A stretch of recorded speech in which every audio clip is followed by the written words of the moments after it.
Okay, just so we don't have any unnecessary interference, and I'm sorry about my dog, but I will mute myself as soon as I finish my introduction. Um, okay, right. But you need speaker view. Okay, just so we don't have any unnecessary interference, and I'm sorry about my dog, but I will mute myself. Okay, sorry about that as well. Um, okay, here we go. I'll go to speaker view. We will start the recording and we will start our webinar.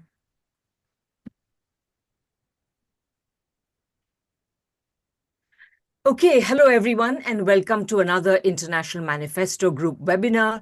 As you know, the International Manifesto Group is an international discussion group which is socialist and anti-imperialist. And today we are going to commemorate 80 years of the defeat of Nazism with our webinar. I'm Radhika Desai. I'm the convener of the International Manifesto Group and your moderator today. Please also check out the International Manifesto Group at www.internationalmanifesto.org. Consider reading and signing our manifesto, check out our activities, consider donating, and please also help us by spreading the word about our work, sharing our videos and our website. Today's webinar is entitled The Fight Against Fascism Then and Now, 80 years after the defeat of Nazism. And I am sorry to say that although I wish we were merely commemorating a very important event, this webinar is much more than a commemoration. It has to be, because fascist or fascist-like forces are becoming increasingly visible in many countries in the capitalist world, both in first world and third world countries. And it is increasingly also an important factor in international relations. So we have an array of very knowledgeable and thoughtful speakers lined up for today. But before we go to them, I'd like to offer just a few thoughts on the subject to frame the issue. The bourgeois ideology tells us and essentially holds the view that it essentially exceptionalizes fascism. Fascism occurred back in the 30s. It can never occur again. It was about, anti-Semitism, etc., etc. So every effort is made to exceptionalize it. And to some extent, I would say that there are many Marxists who also accept this view. But really, if we were to interrogate it more realistically, more in a more historically accurate fashion, would we find that this is so? And this raises the question, how do we understand fascism? Now, it's also the case that a lot of the Marxist literature, much of which is worth reading, so this is not me dismissing it, but in much of the Marxist literature, it is regarded as something that accompanied monopoly capitalism, which we can say kind of started roughly in the late 19th, early 20th centuries. And many accounts of it, Daniel Guerin's comes to mind, emphasize the difference between competitive capitalism and monopoly capitalism in order to underline why fascism is specifically characteristic of the age of monopoly capitalism.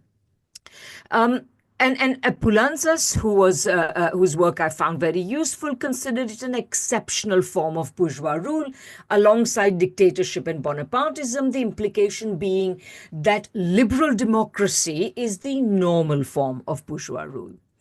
However, in my own work on fascism, which has been driven in large part with trying to understand the character of Hindutva in Indian politics, has of course driven me into a lot of the literature on fascism in Europe to try to understand it more accurately, so as to see if it applies to India or not.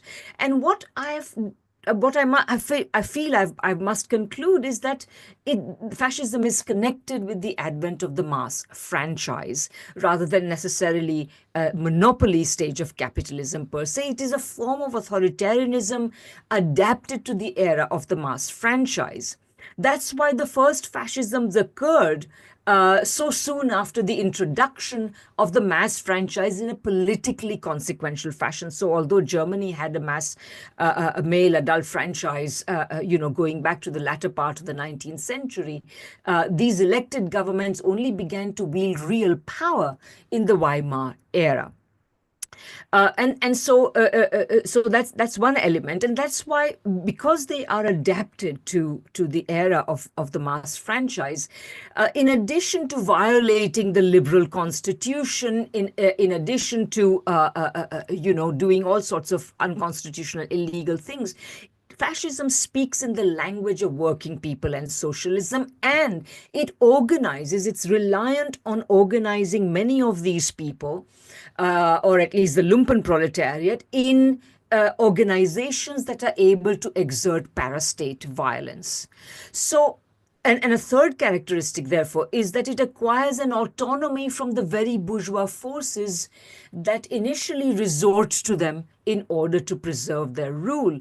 And this becomes very clear if we think of Marx's description of the activities of the Society of December the 10th under Louis Napoleon, who used this society in order to get himself elected. And it's worth recalling Marx's description very briefly.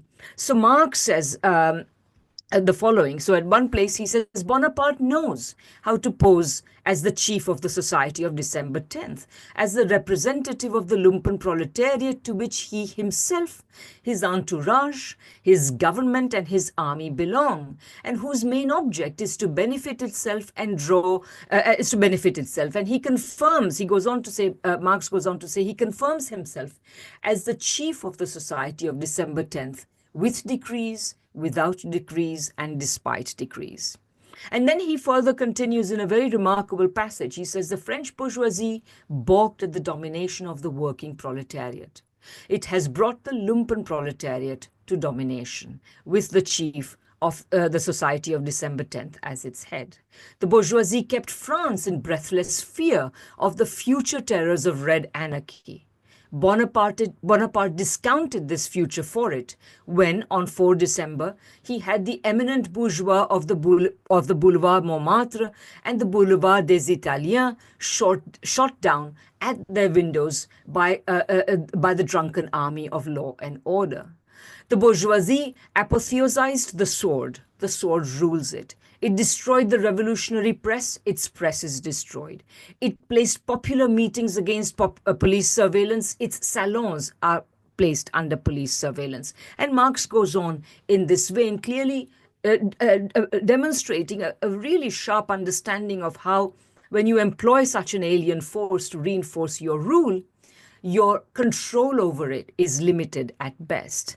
So if you look at it from this point of view, the post-fascist era, the 3 or so decades after the end of the Second World War, of course, in which Russian and Chinese forces were so critical to the defeat of fascism, we were looking at an exceptional period in which the working classes of the West, the Soviet Union, Chinese forces had not only helped defeat the illiberal option that existed within the capitalist world and was part of this inter-imperialist conflict, but also gave rise to the 3 post-war decades exceptional form of capitalism, which was heavily reformed, and that by permitting a very substantial concessions to the working classes, they seem to create the impression that liberal democracy and capitalism were compatible. And even then, we know that the capitalist governments of the West tolerated and indeed supported the persistence of many Nazi forces in the government apparatuses of the post-Second World War period. Internationally, as Gabriel Rockhill and others have shown,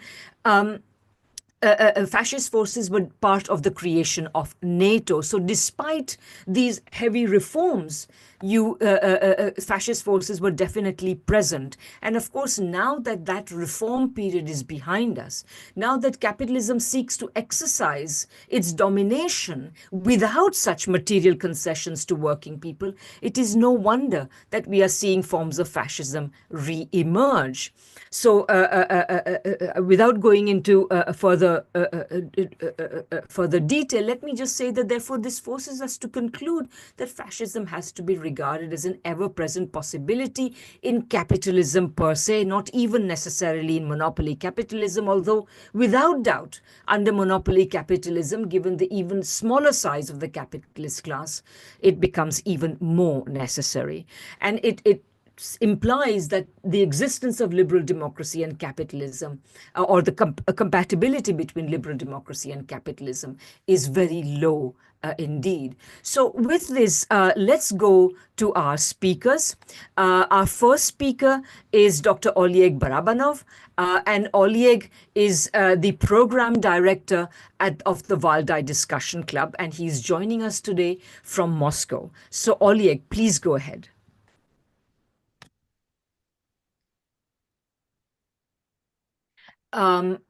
There you go. You should be able to unmute now. Yeah, Yes.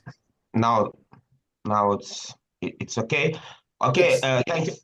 thank you very much, Radhika, for the invitation. It's a pleasure for me to be here. It's not my first time at the International Manifesto Group webinars, and here we discuss the event which is sure very important for contemporary Russian politics.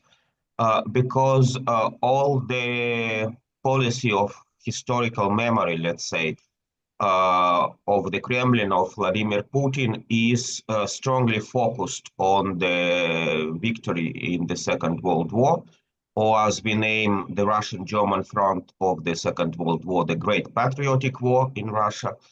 And the commemoration, like military parades, like other memorial meetings and demonstrations became, for now, one of the major part of the official domestic policy, but also accepted by a larger part of the society, I would like to say. It's also interesting that in the Soviet times, there were no such tradition like military parades on May 9, the day of victory for Russia, because it's just to say what is the difference between two dates of commemoration. May 8 for Europe, for the whole world, and May 9 for Russia, because the final armistice, the ceasefire, the capitulation of Germany entered into force at the late evening of May 8, according to Berlin time. But for Moscow time, it was already May 9. So for Russia is, and the Soviet army was doing its job, their daily timetable in Europe as well was done according to the Moscow time, not to the local time, Berlin time, and so on. And so for Russia, the main date is May 9, not May 8. And now we see also mainly in Central and Eastern Europe the politicization of two dates, what is to select. If you select the May 8, it means that you are more or less pro-European, pro-democratic.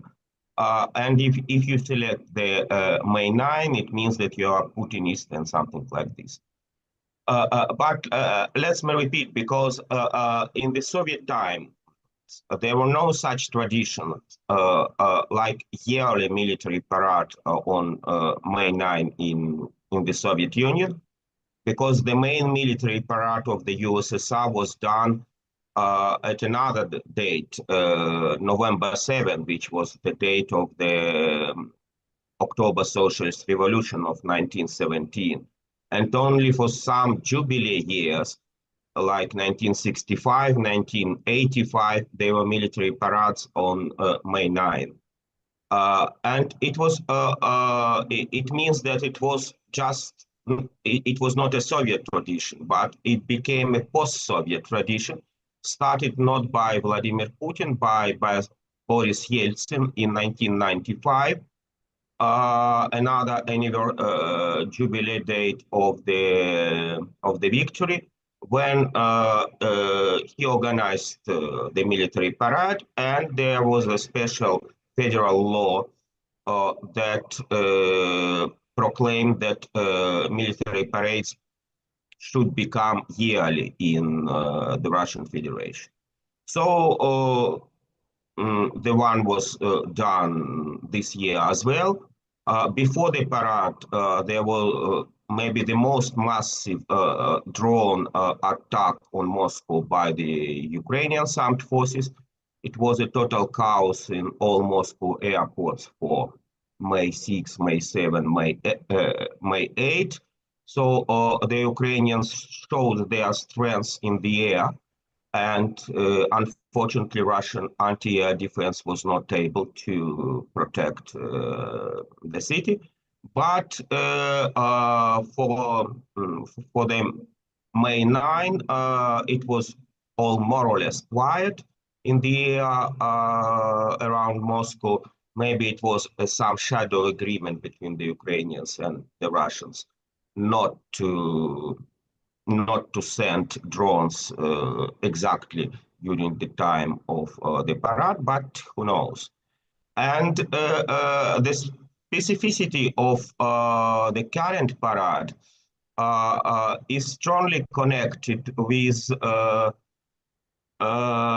the conflict with Ukraine, for sure. And there were many speculations a few months before that the military conflict could be ended by May 9. So Donald Trump wanted to stop it by Easter, so April 20. Many in Russia were thinking that it will be stopped by May 9, and nothing happened. So some people in Russia were expecting that the traditional historical memory day, the day of the victory in the Great Patriotic War, could be connected with the greater stopping of hostilities now, but it doesn't happen. But now we've seen a few days ago, direct negotiations started in Istanbul between the Russians and the Ukrainians. Without much success for now, but let's see what happens. So, I mean, that is for Russia, for the Russian society, it's sure a very important commemorative date. It's a very active instrument in the policy of in constructing policy of historical memory for the Kremlin. For Vladimir Putin personally, but it's also, Radhika, if you allow me a couple of minutes more, I'd like to react to your introduction. Yes, what is the fascism now? Is it specific or Nazism? Is it specific only for Hitler, for Germany of those years? Or is it general and could be applied to ultra-right forces now? And it's also another thing that's how easy it became to blame your opponent as a fascist. For example, in this conflict, both the Russians and the Ukrainians, we blame each other as fascists almost every day. And in the Israeli-Palestine conflict now, with all that tragedy of Palestine that we see,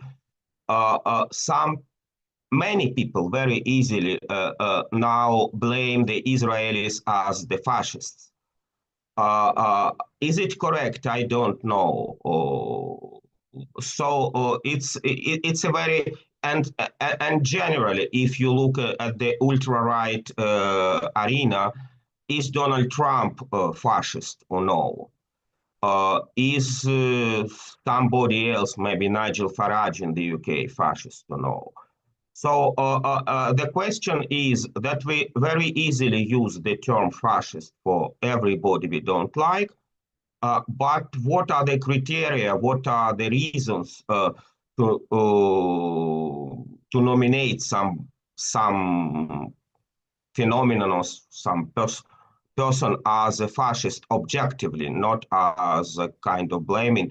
It's a very difficult question for me, and thank you for your introduction on this.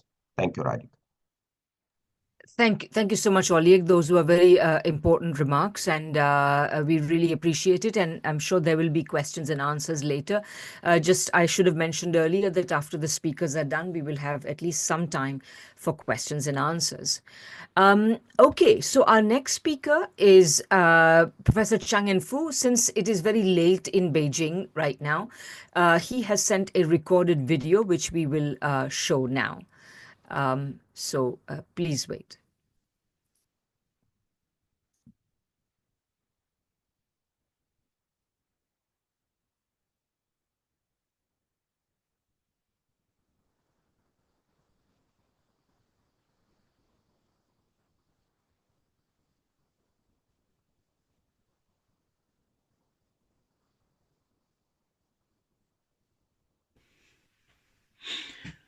Distinguished experts and scholars, good day. This meeting is convened at a highly opportune moment. The year 2025 marks the 80th anniversary of the end of World War II and the victory of global anti-fascist war. The Second World War, launched by the two imperialist fascist states, Japan and Germany, inflicted unprecedented casualties and immense material destruction upon the world.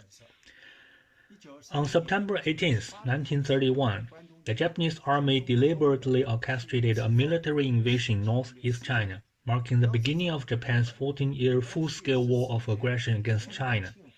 This event also signified the start of China's and the world's resistance against fascism. China served as the primary force in the Eastern Front, while the Soviet Union was the principal force in the Western Front. Both nations suffered tens of millions of casualties, far exceeding those of any other country, which is a historical fact that must not be erased or distorted by the West. The painful lesson of this 14-year global war must be remembered, and such a historical tragedy must never be repeated. However, the reality is that although the fascist regimes of Germany, Italy, and Japan were defeated after World War II, fascism itself did not vanish.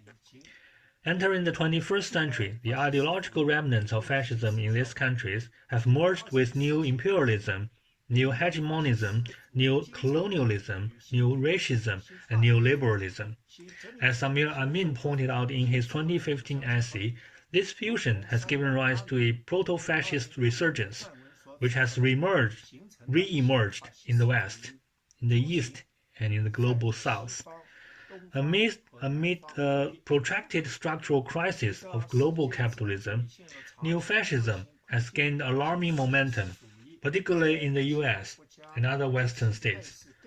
With the specter of war once again looming over multiple regions, leftist scholars and political parties worldwide, global South countries, and all peace-loving people have a duty to unite in resisting the threat of neo-fascism.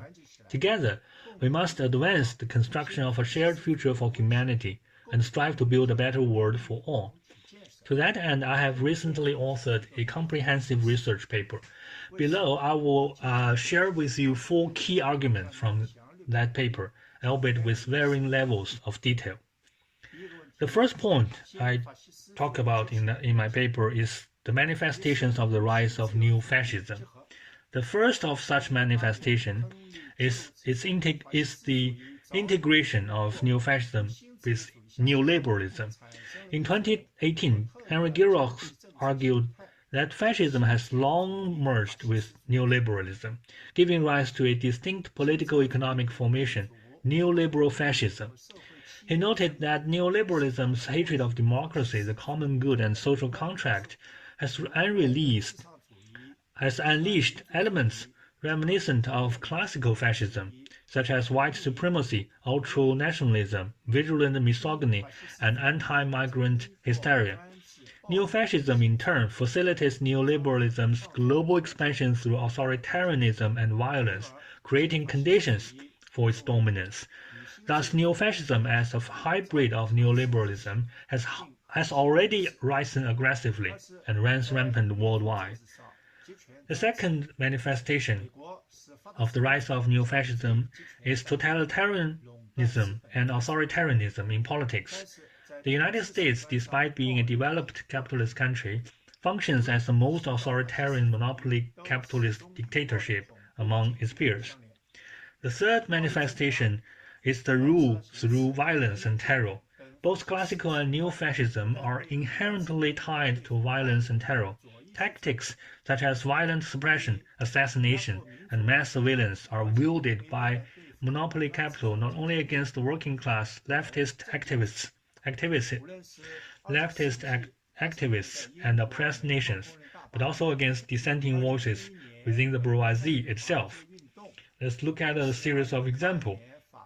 The UK miners' strike in the 1980s, the Occupy Wall Street movement in 2011, and France's Yellow Vest protests in 2018 were all crushed by state-sanctioned police and military brutality. Beyond overt repression, assassinations and covert terrorism remain key tools of neo-fascism. Western states have a long history of poisoning and assassinating socialist and leftist leaders such as Cuba's Fidel Castro and Venezuela's Hugo Chavez and Nicolas Maduro. In 1986, Swedish Prime Minister Olof Palme was assassinated after challenging monopoly capital's interests by proposing a workers' fund to buy corporate shares, a policy that was subsequently abandoned. Multiple leaders of the Occupy Wall Street movement died under suspicious circumstances, their cases left unresolved. After 9/11, the U.S. Patriot Act legalized mass surveillance of citizens' calls and emails, while the Foreign Intelligence Surveillance Act permits warrantless spying on foreign targets. The U.S. even brazenly monitors foreign leaders, as revealed by numerous leaks.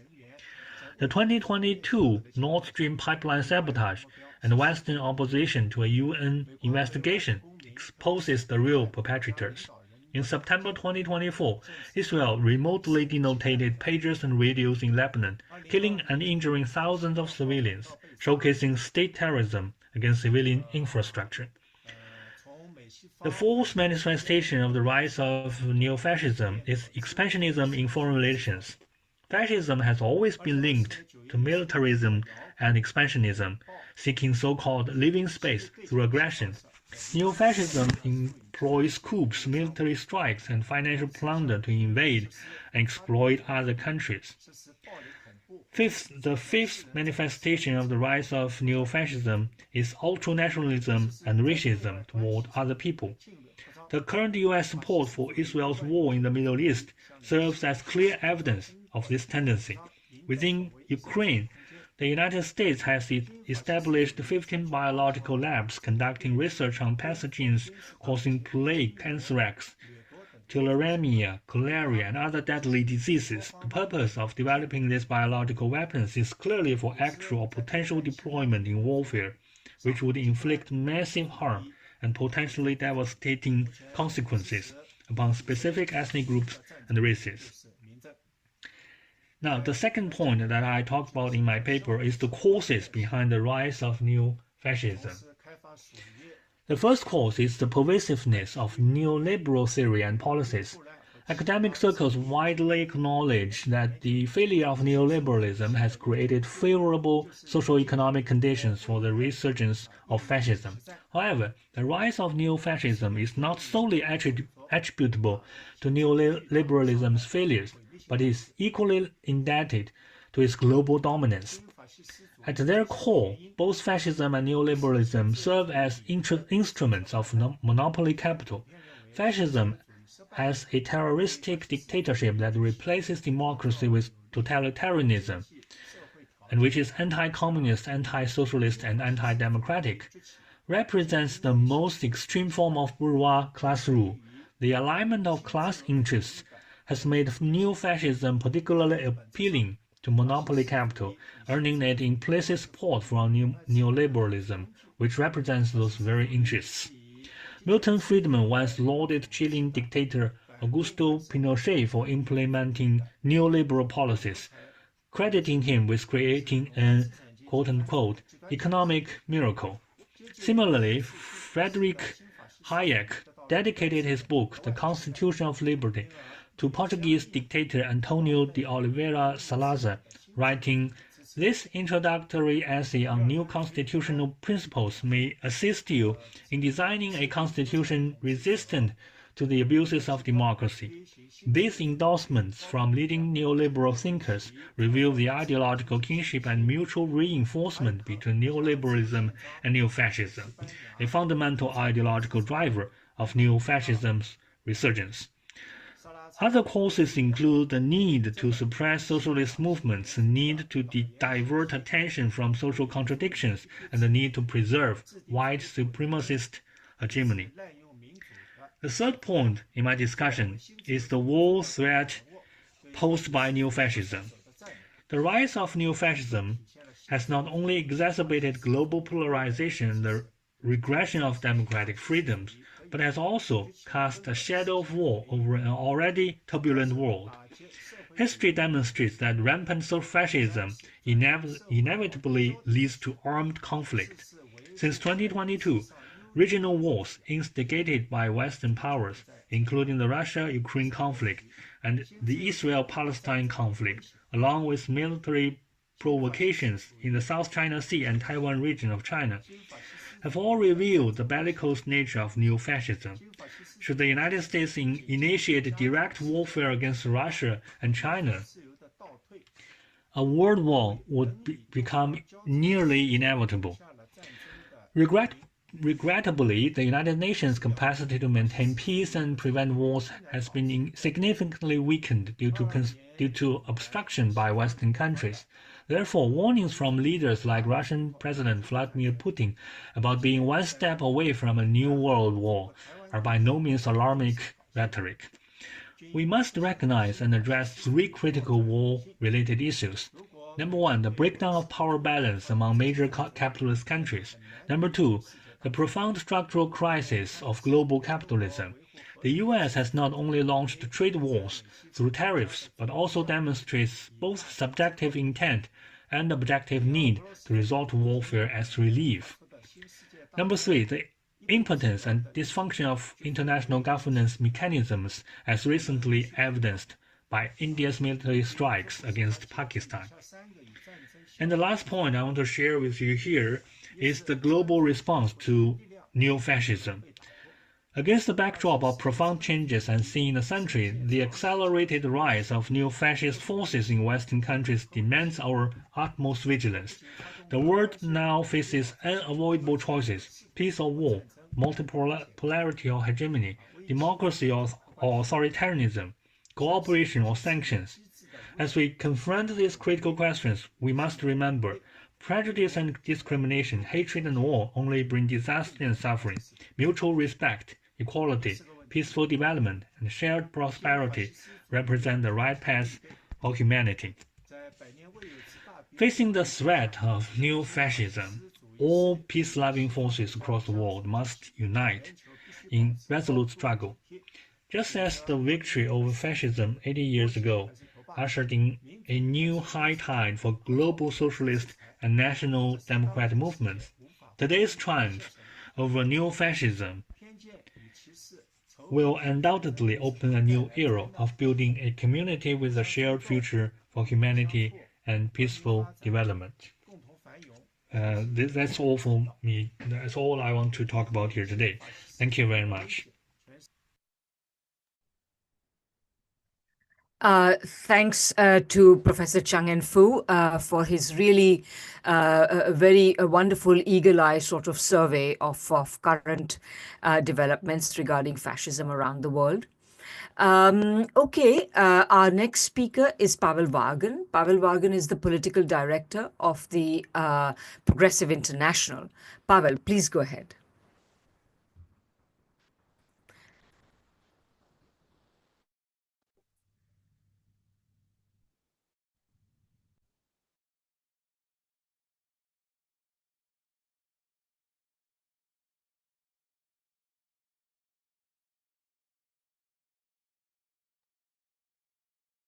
Thank you. Thank you so much, Radhika. Thank you for convening this talk, which I think is hugely important because there's a tectonic and civilizational struggle taking place over the meaning of Victory Day. And I think that struggle is as much about the past as it is about the future. And I'll say a little bit more about that later.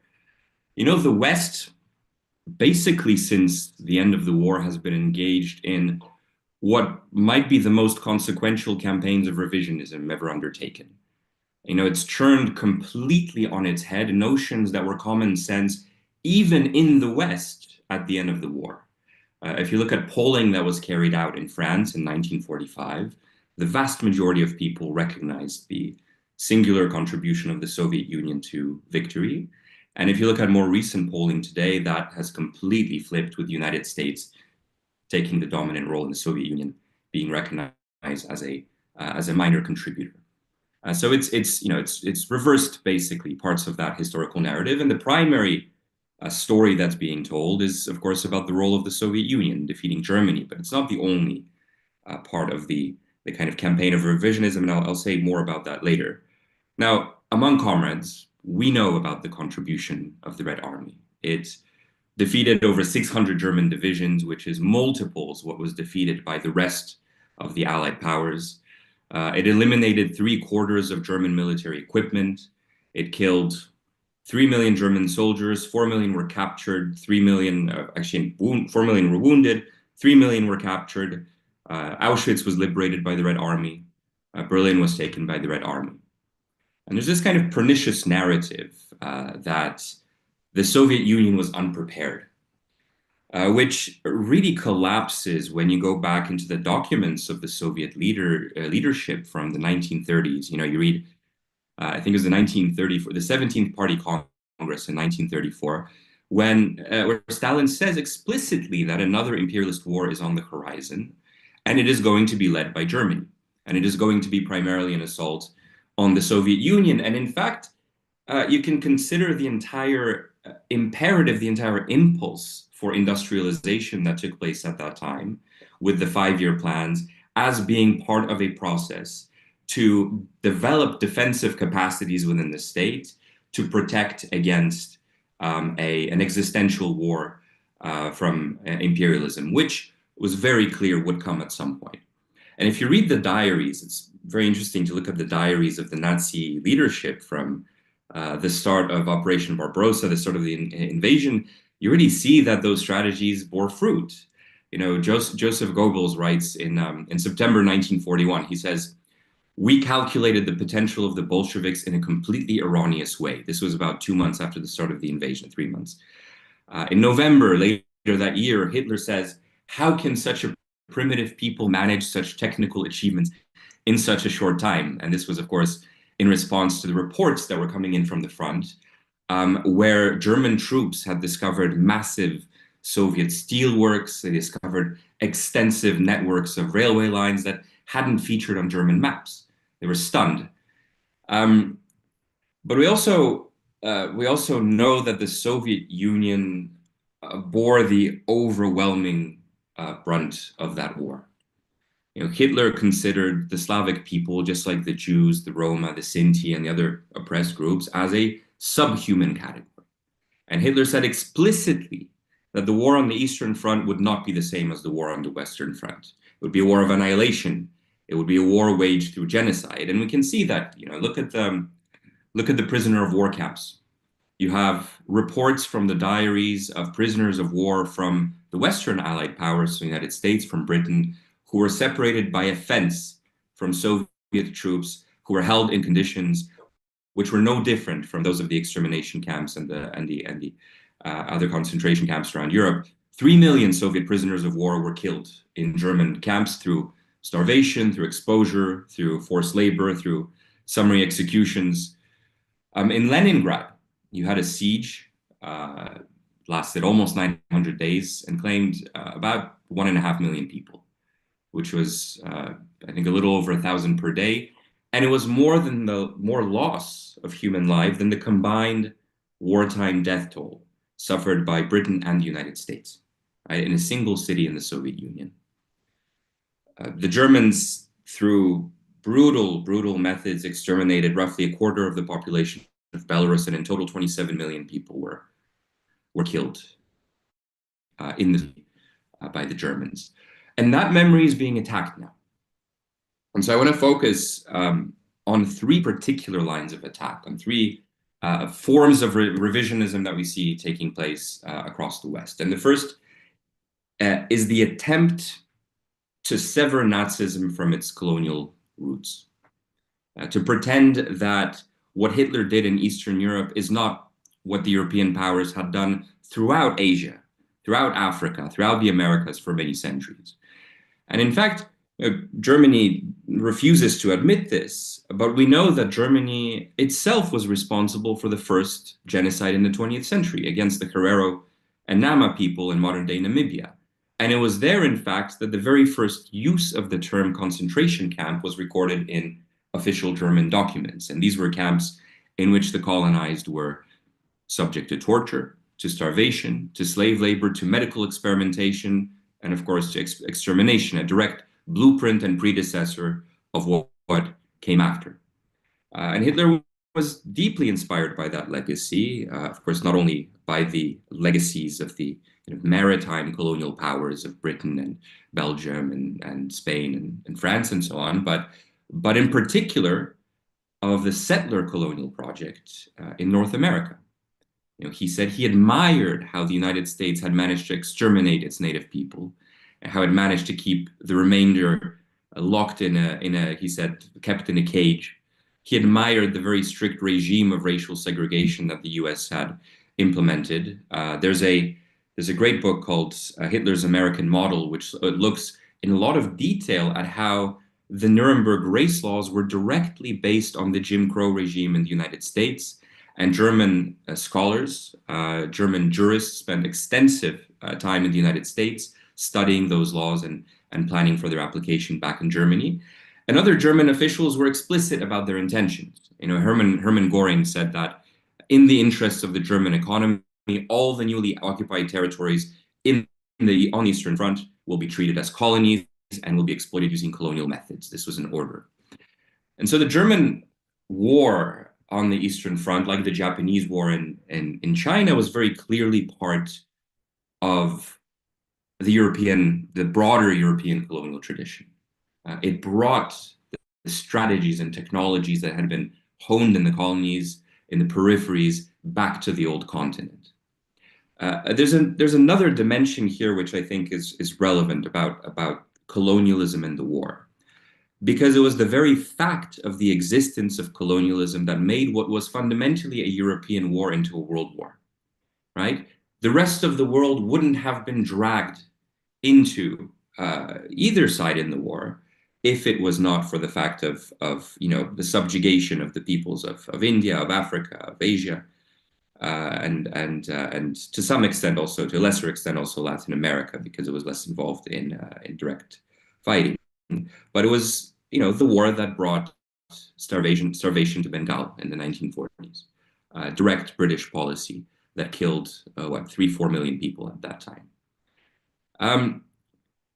So that's one instrument of one tool, one vector of revisionism, the attempt to sever Nazism from its colonial roots. The second is the attempt to disconnect fascism from its capitalist roots. And if you look at the German economy, in fact, both in World War I and World War II, you see that the underlying motor force was a profound crisis of profitability. Germany, unlike the other European colonial powers, was late to the scramble for colonies. It didn't have many colonial possessions, but it had a very developed and advanced industry that was growing and that needed an outlet. And that outlet couldn't be satisfied domestically, in particular after the conditions imposed on Germany after World War I. So it needed to seek an outlet. It needed to seek an outlet for its investment, it needed to seek new markets, it needed to seek new resources, it needed to seek new labor. And if you look at the promise of Lebensraum, of living space for the German people, it wasn't just that German settlers would acquire land in the East to live on. It was really a promise of those markets, resources, and labor for German monopolies.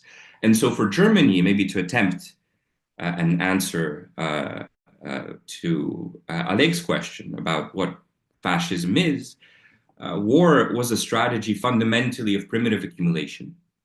And fascism was its organizing ideology, which helped secure by force the organization of the entirety of German society for violence. And this is where we come to the third and I think the most consequential strategy of revisionism here, the most consequential battleground, which is the attempt to equate communism with fascism. In fact, this in my native Poland, this form of revisionism is basically mandated by law. There's legislation that puts fascism and communism on equal footing. But if we look at the Soviet economy and compare it to the Nazi economy, it was a fundamentally different orientation. It was an economy that sought to direct its productive forces towards development, towards literacy, towards education, towards healthcare.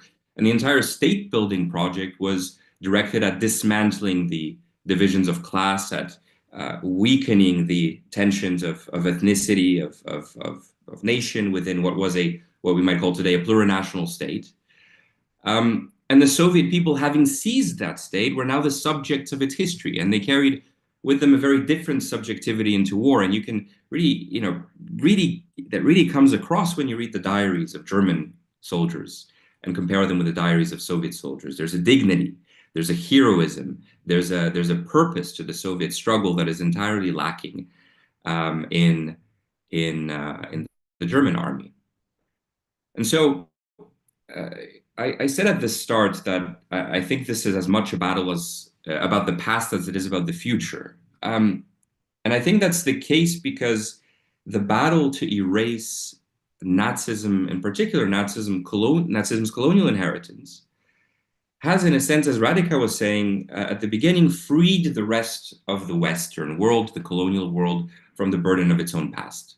If Nazism was the singular crime, and in some countries that position is now legally mandated, in Germany, Holocaust exceptionalism is written into legislation again, then it stands apart from the extermination of the Native Americans, the genocide in Belgian Congo, the many genocides in British India, and so on and so forth. And that removal of Nazism from its own history has allowed that history to carry on, largely uncontested in the West. Right? You look at France and Algeria. After World War II, France was operating concentration camps for Algerian revolutionaries, and not only, several million were killed. The US and Korea, a quarter of the population killed in a bombing campaign that destroyed nearly every building in the country in the north. You look at the British in Kenya, you look at the US again in Indonesia and Vietnam and Guatemala, you look at Palestine today. Every one of these was a brutal assault by imperialism, backed by the repression of opposition forces back in the metropoles, back in the US and in Western Europe, that served the agenda of imperialist accumulation. Maybe one more point I'd like to make, which I think we haven't adequately contended with, which is a point that Radhika made at the beginning, and that is the absorption of fascism, the direct absorption of fascism into NATO. Not only the absorption of fascism's fundamental anti-communist mission, but also the absorption of individuals. What does it mean that Hitler's chief of staff became the chairman of NATO's military committee? What does it mean that Erwin Rommel's chief of staff became the commander-in-chief of NATO forces in Central Europe? Or there's a whole list of Nazi figures who joined very high positions within NATO, but also within the US security apparatus after the war. And the effects are very plain to see. NATO has repeatedly repurposed fascism in a war against socialism in the purpose of socialist containment.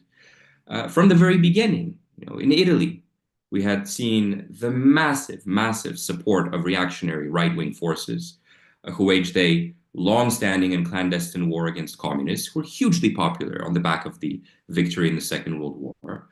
You see NATO's support of Portugal, which was a founding member under a fascist dictatorship, but in particular NATO's support of Portugal's colonial wars in Africa.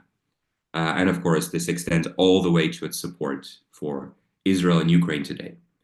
So if we can't reclaim that memory, the memory of Victory Day, the memory of who actually contributed to it, of what the underlying reasons for the emergence of the Nazi regime were, then I think we laid the ground for the same crimes to be repeated again and again, except this time under the banner of democracy and freedom.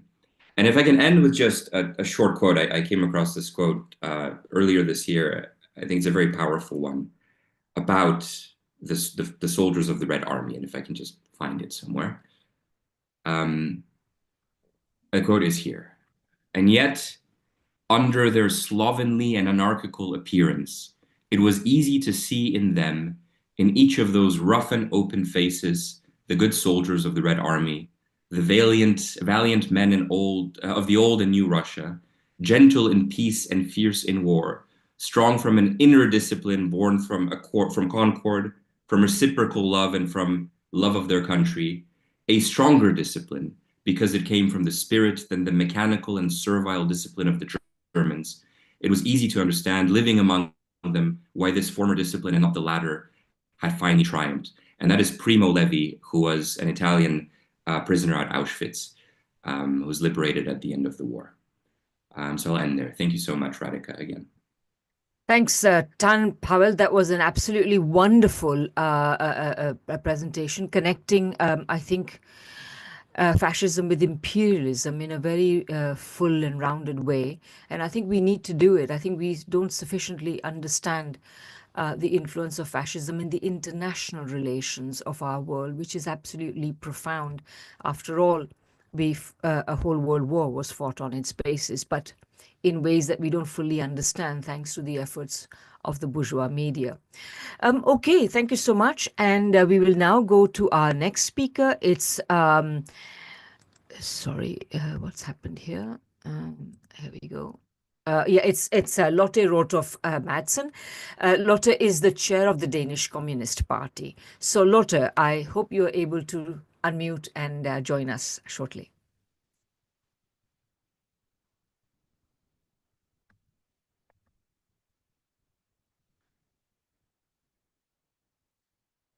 Sorry. Okay, you should be able to join us now. Yeah. Yes. Now. Okay, sorry about that. Thank you, Radhika. Thank you, Radhika. Thank you for inviting me to this webinar. I will focus my contribution on two subjects. One, the Danish resistance movement during World War II and the lessons we draw from it. And two, the fascist worm which is gnawing today worldwide. First, some words about the Danish resistance movement and its lessons. Denmark was under Nazi German occupation from April 1939 until May 4, 1945. The Danish governments, up till and during the first years of the occupation, pursued a policy of collaboration with the occupiers. Attempts to protest the occupation were harshly crushed. The Social Democratic Prime Minister issued a statement calling sabotage against the Nazis acts of treason.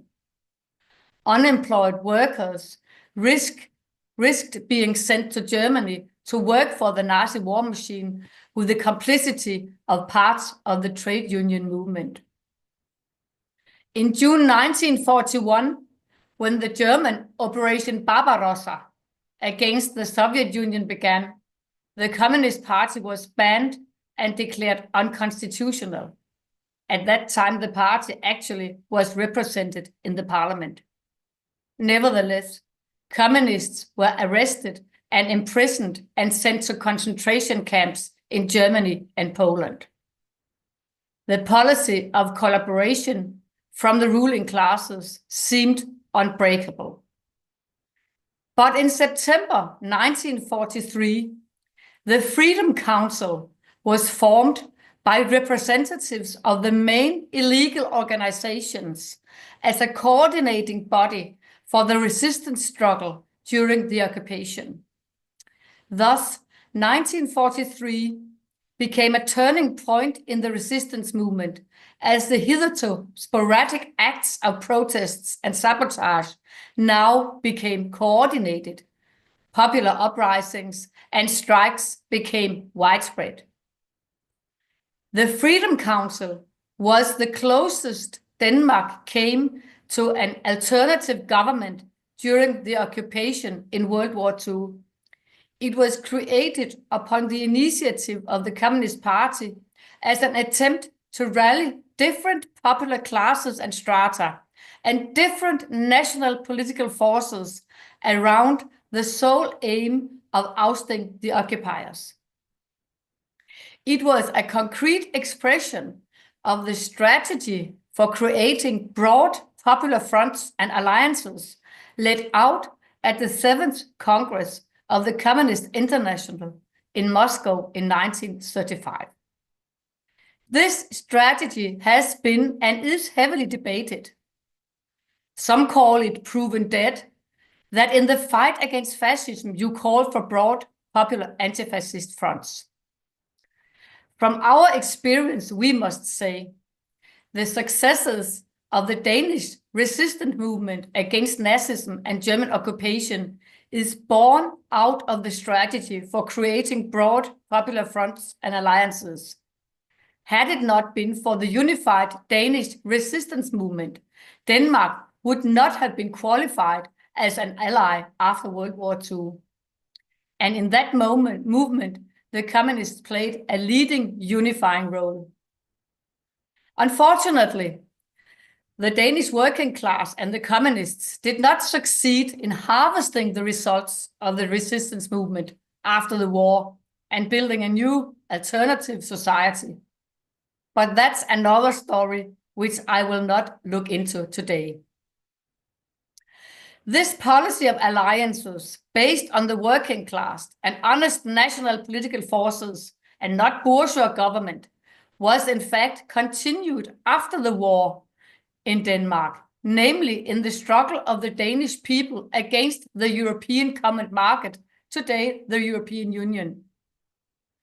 On the initiative of the Communist Party in 1971, the popular movement against this supranational imperialist bloc was formed. Due to this powerful movement, the ruling classes of our country have been forced to carry out 9 referenda on European Union matters. 3 of them were won by the people. Most importantly, the popular vote against the Maastricht Treaty in 1992 and against Denmark joining the euro in the year 2000. These are all results which are basically obtained through the policy of popular fronts and alliances with the communists at the core. It's all about how to gain strength and create mobilization. So we learned that to get rid of fascism, we must take the struggle in our own hands and create these broad alliances and not rely on bourgeois governments. The lessons can be different in other parts of the world, but I think this lesson is general for many of us who are struggling in the West. And it's really important today, where the fascist worm is gnawing in many countries. The anniversary of the victory 80 years ago was commemorated a few days ago, also in Denmark. The Danish elite, the government, the mainstream media, and the ruling classes excluded in the most tactless way the Russian representative to take part in the official celebration. In their opinion, fascism today lives and thrives in the East and not in the West. This Russophobia and Cold War anti-China attitudes seek to spread confusion about what fascism really was then and what it is today. Earlier, I emphasized the struggle for national sovereignty and democracy, and I did it with a purpose, because I think that this question, the national question, is among the factors that can pave the way for fascism today if the communist and progressive forces don't address it. Please bear in mind the words of the famous Bulgarian communist Georgy Dimitrov 90 years ago, where he exposed the class roots of fascism and the source of its influence on the masses. Among those were that, and I quote, "Fascism acts in the interests of the extreme imperialists, but it presents itself to the masses in the guise of champion of an ill-treated nation and appeals to outraged national sentiments." Quote ended. In general, we have to have a clear-cut understanding about fascism today. And I think that one thing we must bear in mind is that fascism is diverse. It adapts.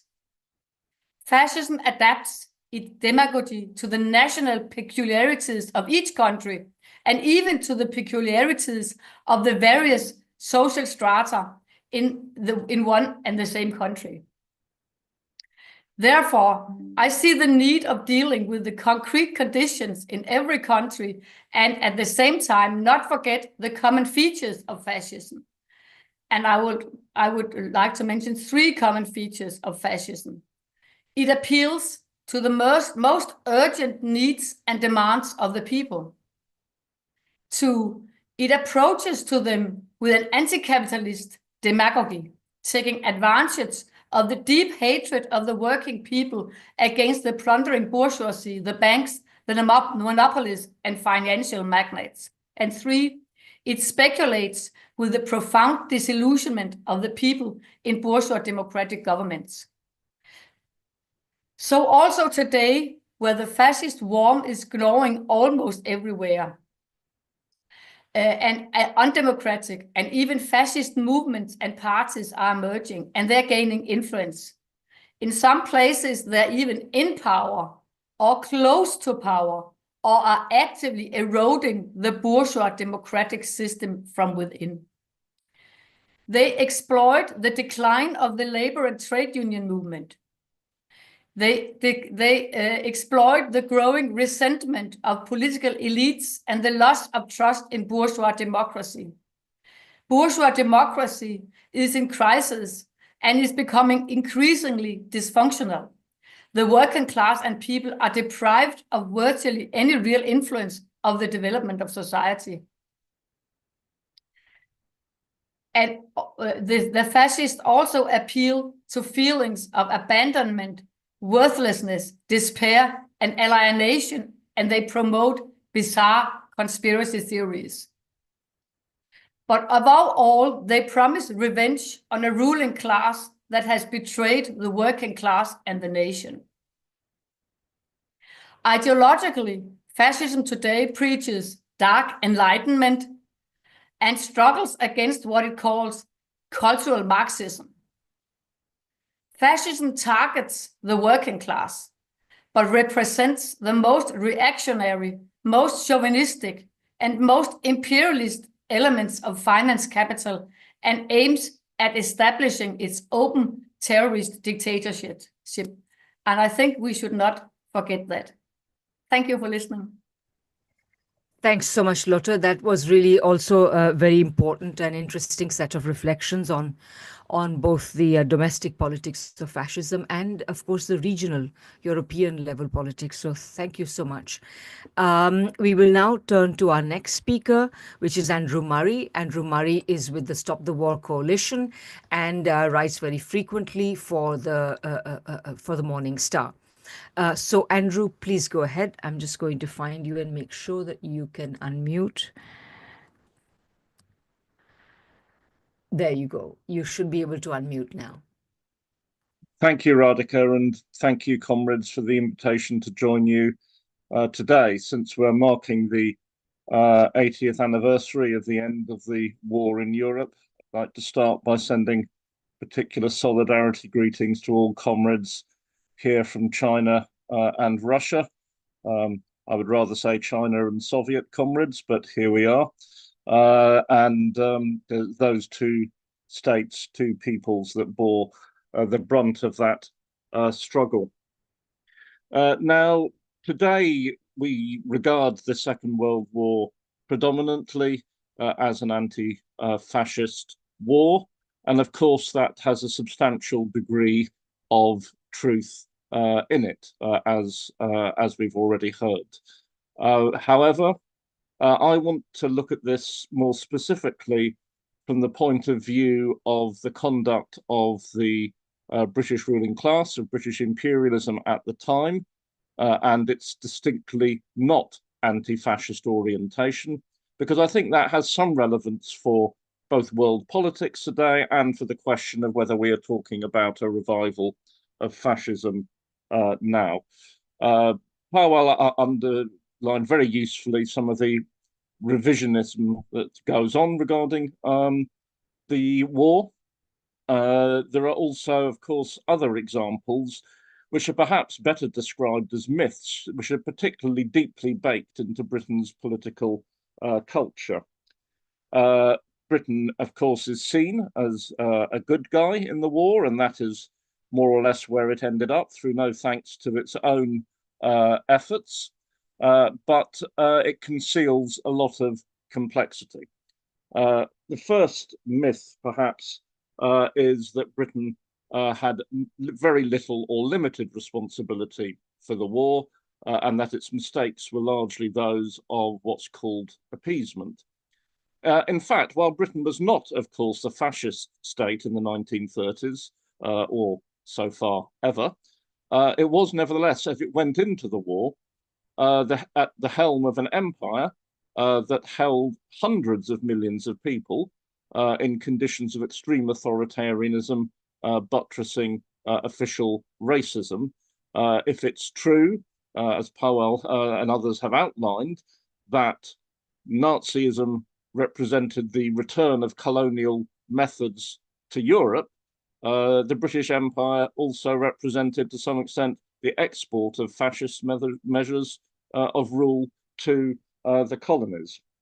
And Britain's foreign policy was not based on being rather weak-minded and almost pacifist and failing to stand up to Hitler.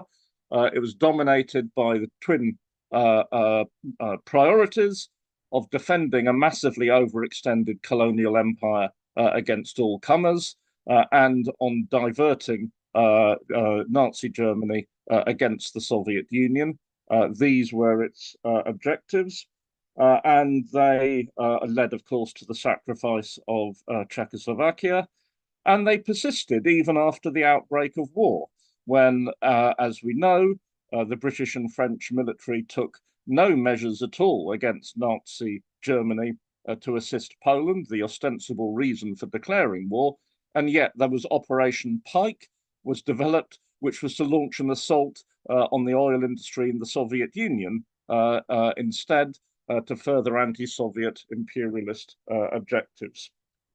The second myth is that Churchill was, even if conservative, a profoundly anti-fascist politician. I mean, this is not true either. He was on the record as being a great admirer of Mussolini. In the Spanish Civil War, he was more inclined to support Francoism than the Republic. And throughout the Second World War, there are numerous examples of his extreme racism with regard to the Indian people. Of course, it was Indian and other people, I should say. And of course, his willingness to buttress authoritarianism in Greece in the face of a popular movement of resistance led by the Communist Party. Of course, Hitler was anti-Nazi because of the threat Nazism posed to the British Empire, and admittedly because of some of its excessive measures, excessive by any standards. But Churchill was not motivated by anti-fascism, and the British war strategy was not, as conceived by the ruling class, a war for democracy. It was again a war dictated by imperial strategy, by hanging on to colonial possessions, particularly in Asia and the Asian theatre of war. Priorities, military priorities, were dictated not by assisting the Soviet Union or the popular struggle against the Nazis in Europe, but by advancing British military in North Africa, the Balkans and elsewhere, where it met British imperial interests. And the war, as the war ended, there was another military plan, Operation Unthinkable, which was actually to mobilize British and American forces and reconstituted German forces almost before Hitler was cold in his grave, for war against the Soviet Union. I mention all this because the war was a complicated war. It's not there is no such thing as, I think, as a pure war. There are always cross-cutting interests, different class interests involved, different perspectives. But the idea of British imperialism fighting a pure anti-fascist war is, I believe, a myth. It's even clearer if one looks at the war in Asia, where there was the mighty struggle of the Chinese people against Japanese aggression, but there was also basically an inter-imperialist conflict between the defensive powers like Britain, colonial powers, Britain, France, and the Netherlands, the rising power of expanding power of Japan and of the USA, and the war ended with British imperialism hiring the troops of Japanese imperialism to reimpose the rule of French imperialism on the Vietnamese people. So again, well, as we mark the end of the war, these complexities have to be acknowledged. And I think there is some relevance to the world today. Of course, there's not time to go into a full review, but we see how British imperialism has, over the last 3 years, played arguably a leading role in the world in trying to prolong the conflict in Ukraine, to obstruct any possible moves towards peace, for a very bellicose policy. We also see it in the fact that there is even now a disagreement between the British government and the Americans. And the American government, the Trump administration, is saying Britain should concentrate its military efforts on Europe, and that we are sending one of the 2 aircraft carriers in the British Navy to the Far East as part of provocations directed against China, asserting British imperialism's continued aspiration to play a global role. Now, whether we are seeing fascism now or some variation of right-wing authoritarianism, we can be sure of one thing, I think, that this phenomenon arises from similar roots as in the 1930s, that is to say, the deepening economic crisis since 2008 and the bankers' crash, from which the British economy and others have never really recovered, a generation of stagnant and falling living standards for the working class people, the degradation of public services. All of this fuels the discontent. And if we look at the rise of the far-right parties across Europe, at the phenomenon of Trump in the USA, really these were, if not negligible, at least very much reduced before 2008. They were a product of economic crisis in a number of capitalist countries, and also of a globally sharpened competition, with the anxieties of American imperialism and its allies being driven by the rise of China as now a great socialist power. So we have to look at it in that context, and I think we have to be maybe an element of caution as to how we relate fascism to other political phenomena that we are seeing. Over the last 20 years, we've seen a series of aggressive neo-colonial wars. I'm thinking of obviously Iraq, Afghanistan, Libya primarily. These have all been launched by forces that are broadly, generically described as centrist liberalism. And it's also the centrist liberalisms whose failures and bankruptcies have domestically, in clinging to neoliberalism, a zombie neoliberalism, have powered the rise of the far right. And of course, although it is only demagogy to a large extent, parties like Reform, politicians like Trump, pose as peace lovers, as being definitely less aggressive than the neoconservatives and neoliberals who preceded them, who have authored all these wars and who continue, Starmer, Macron, Merz now in Germany, in the vanguard of trying to prolong the conflict in Ukraine. So we have to be cautious, I think, of reading over strategies from the 1930s to today. Of course, our Danish comrade is absolutely right to have raise the importance of alliances based around the working class, with communists playing the leading role as to the extent of their capacities. But we also have to acknowledge that it is the liberals who would perhaps, under some circumstances, be seen as our allies, who have hugely discredited themselves with the popular masses of people, and whose policies have led to war and social misery. And I think also, while it's absolutely right to remember the Popular Front strategy and its vitality and the gains it registered at the time, we also have to acknowledge that its initiation by the communist movement in the 1930s led to something of a reduction in emphasis on the anti-colonial struggle across the world at the time. And while that, of course, is a matter of historical debate, I think the centering of the struggles of the global South and of the role of People's China in resisting the rise of the far right is important. And it's also important not to allow anti-fascism to be mobilized against anti-imperialism, as has happened in sections of the left over this century, where the centrists dubbed somebody, whether it's Saddam Hussein or Slobodan Milosevic or Bashar Assad, as the new Hitler, and elements of the left then say we have to support these wars because we are fighting against fascism. And therefore anti-fascism gets perverted into fighting anti-imperialism. We have to emphasize absolutely that fascism is an excrescence of the imperialist world system, and any ally against imperialism is our ally against fascism today.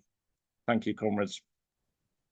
Thanks so much, Andrew. That was really, again, another really fascinating connection between fascism and imperialism, this time from the perspective specifically of the British Empire. It certainly makes makes a lot of sense to me, because it just occurred to me a month or two ago that the reason why the term World War was used is because of the very fact that, as Lenin emphasized, the whole world had been taken over by the European powers and the various offshoots and so on, which means that if they went to war with one another, the whole world would be willy-nilly involved with it, hence the term World War. At least that's a thought that occurred to me. But anyway, thank you so much. That was really important also to emphasize the misuses of the term fascism in misdirecting the left today. Our next speaker is Kit Clarenberg. Kit is an investigative journalist, and you can unmute yourself. Here you are. Okay, so please go ahead. Hey, well, thank you first for having me on this on this panel. It is an honor and a privilege. And I at the risk of reiterating things that have been said by previous speakers, including Pavel and Andrew, I think that there has been to a remarkable degree, a very successful war on history waged by Western powers ever since the World War II ended, and they've been incredibly effective at distorting the causes of the war, and yes, the fact that far from a historical aberration, the Nazis were a rather mundane expression of capitalism and Western imperialism, except their targets were not the global South. I think that also, as well, in recent years, that there has been a perverse and again highly successful effort to conflate communism and Nazism with nowhere near enough pushback.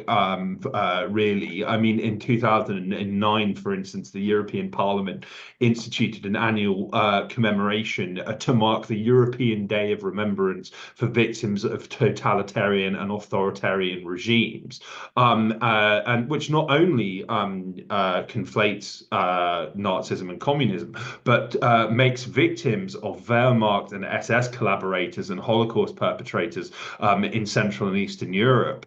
And in over the past decade, particularly ever since the Ukraine proxy war erupted in February 2022, we have seen efforts to lay blame for World War II at the feet of the Soviet Union, or, well, Russia, by dint of the Molotov-Ribbentrop Pact, of course, absent from any consideration of why and how that pact came to be, was the refusal of Western powers to strike up defense or non-aggression agreements with the Soviet Union, despite concerted efforts by Stalin and his government to do so throughout the 30s, because, as Pavel pointed out, they well understood that a new war was in the offing. Andrew said, Britain was not a fascist country. I might beg to differ.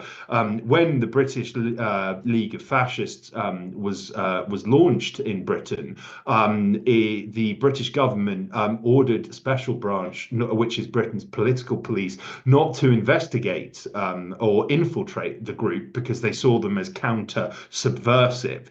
They viewed them as a important ally against the true enemy, which was anarchism and communism. But another component of this, which I have recently written about for my website, shameless plug, I'm afraid, is the fact that a completely forgotten and obfuscated and concealed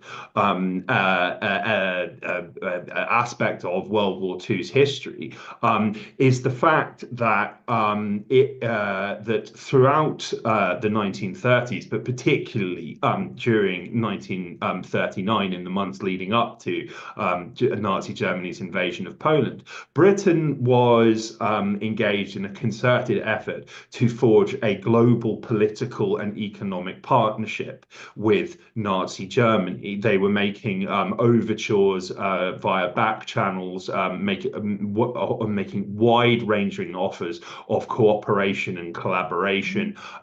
This is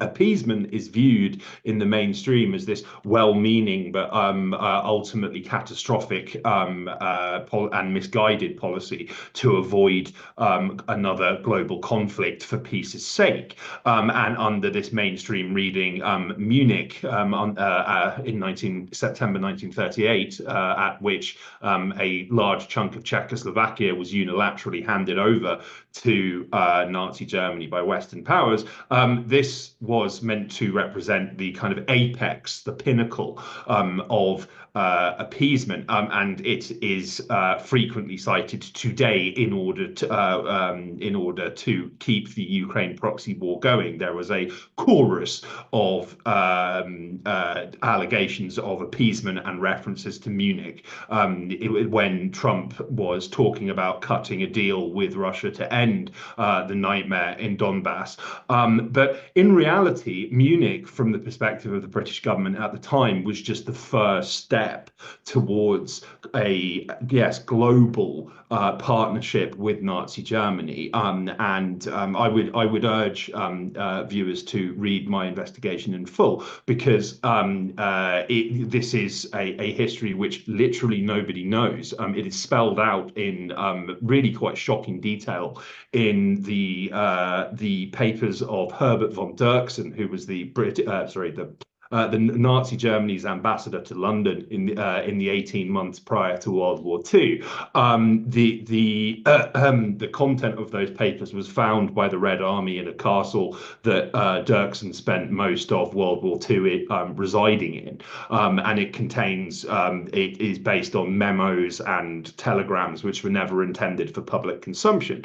Britain was willing to make massive concessions to Germany. They were willing to hand over the entirety of the Balkans to Nazi German domination. Of course, another forgotten aspect of World War II is the war of annihilation fought against Yugoslavia, primarily its Serb population, and the righteous victory of the partisans who defeated more Nazi divisions than the US and Britain fought combined without an air force or tanks at their disposal. So like the details are quite shocking, and as Dirksen lamented following the outbreak of war, he said the tragic and paramount thing about the rise of this conflict is that Germany demanded an equal place with Britain as a world power, and Britain was in principle prepared to concede, but whereas Germany demanded immediate, complete and unequivocal satisfaction of her demands, Britain, although she was ready to renounce her Eastern commitments, in other words, shred her pledge to defend Poland in the event of Nazi invasion, and to discuss genuine world political partnership with Germany, Britain wanted this to be done only by way of negotiation and a gradual revision of policy. So it was a matter of time. We are getting into the realm of speculation over whether perhaps if Hitler hadn't been in such a hurry, what the world might look like now had Britain and Nazi Germany joined forces, as was being planned in the lead up to World War II. So I mean, I think that yes, the battle against fascism never ended. I think the collapse of the Soviet Union, which of course the West supported by supporting ultra-nationalist forces within the Warsaw Pact and the Soviet Union. Many of these individuals remain influential in the politics of these countries to this day, and are one way or another embroiled in the Ukraine proxy war. The end of the Soviet Union meant the end of any perceived necessity to present a liberal democratic face to the world, and I think it has been the past 35 years have been a story of the mask, the thin veneer of Western civilization cracking, and the mask coming off with ever increasing rapidity. Yes, it's very important to fight back against this. Pavel referenced how the Nazis seriously underestimated the Soviet Union and were shocked that these savages were capable of technological achievements. It is very clear, based on my leaked documents I've reported on for the Grey Zone, that the Russians are viewed as backwards and incompetent by or were prior to the outbreak of the proxy war as by the British as backward savages. We've heard them, Russians universally referred to as orcs. NATO published a paper on quote unquote humor in online warfare, which advocated mockery of the Russians in order to manufacture public consent for keeping the war going. Because if the Ukrainians are fighting the embodiment of incompetence and backwardness, well, they can easily win as long as we just keep sending them more money and more weapons. We can see the absolutely devastating result of these enduring delusions that Russia can be subjugated and can be broken up into pieces, which is what these people want, and successive British, American, and other Western powers have wanted ever since 1917, if not before. Wonderful, Kit. Thank you again. Another very important perspective on why we should see the Second World War as a continuation of the inter-imperialist crisis that began in 1914. So thank you very much. We have two more speakers. Next speaker is Ludmila Bulavka. Ludmila is a philosopher, a profound scholar of Soviet history and culture, and she's a professor at Moscow University. Ludmila, please go ahead. Oh, where are you, Ludmila?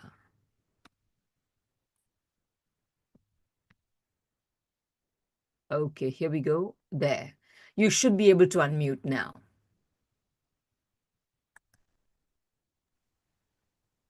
Okay? Yes, okay, great.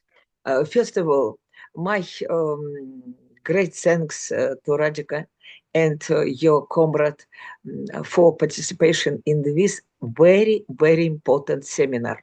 Is very actual, because now we are living in the situation of in the renaissance of neo-fascism. I maybe 7-8 days ago, group of Tamas Kraus published manifest against the discrimination of victory Soviet Union in the Second World War. And there are many reactions, and your seminar is very, very important. I hope this line is will continue in future.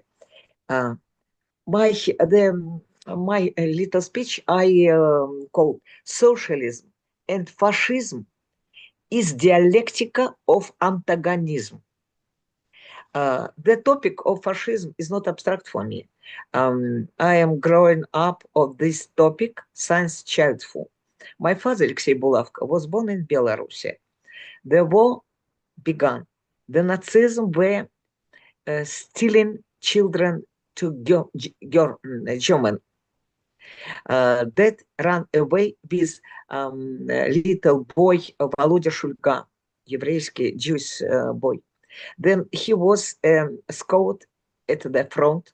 He participates in Sturm in Königsberg and after hospital. And he then in the May in 1945 years, he was 70.5 years old at that time.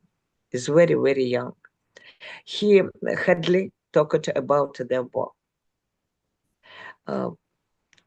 No, sometimes in the night, I hear him talk, my mother, little, and children have very, very here. Then in the parents talk about with him. And main problem, I have one question. What problem does the topic of fascism pose today? For many years, Western liberalism has been actively promoting equality between fascism and socialism, socialism and fascism. The technology of this propaganda has several stages. First step, the main essence, that is historical praxis, is eliminated from the content of this concept. It's very dangerous step, very dangerous. As a result, the concept of socialism and fascism turn into abstractions. And now they have one name. No socialism and fascism, one name. Totalitarian system.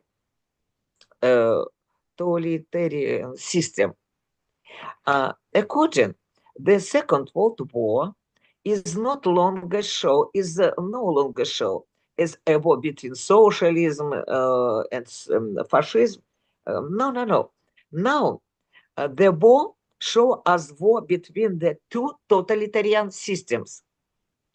For the reason the Soviet Union cannot give Germany a historical and moral account. Germany is totalitarian system, Soviet Union is totalitarian system. And after we can hear, German had Nazism and concentration camps, концентрационные лагеря, concentration camps. Soviet Union have Stalinism and Gulag. Seems to me, two systems are criminal systems. And question of morality is absent in this war between two criminal systems. Western liberalism has even future when it claims that fascism arose in general as reaction of Europe to Soviet communism. Oh, communism is a reason of genesis fascism. And if there had been no October Revolution in Russia, then there would have been no fascism. Revolution, October Revolution is the reason of communism. Communism is the reason of fascism. This is, может быть, Павел подскажет, превратная логика. Но это не важно. Следующим образом идем. And all these actions have one main goal: the discreditation victory of Soviet Union and in the fight against fascism. But there is very important that this is not only a military victory. This victory of Soviet Union is not only military victory. Is first of all is socialistic victory in the struggle with fascism, because the in this war Soviet Union have main principle socialistic internationalism.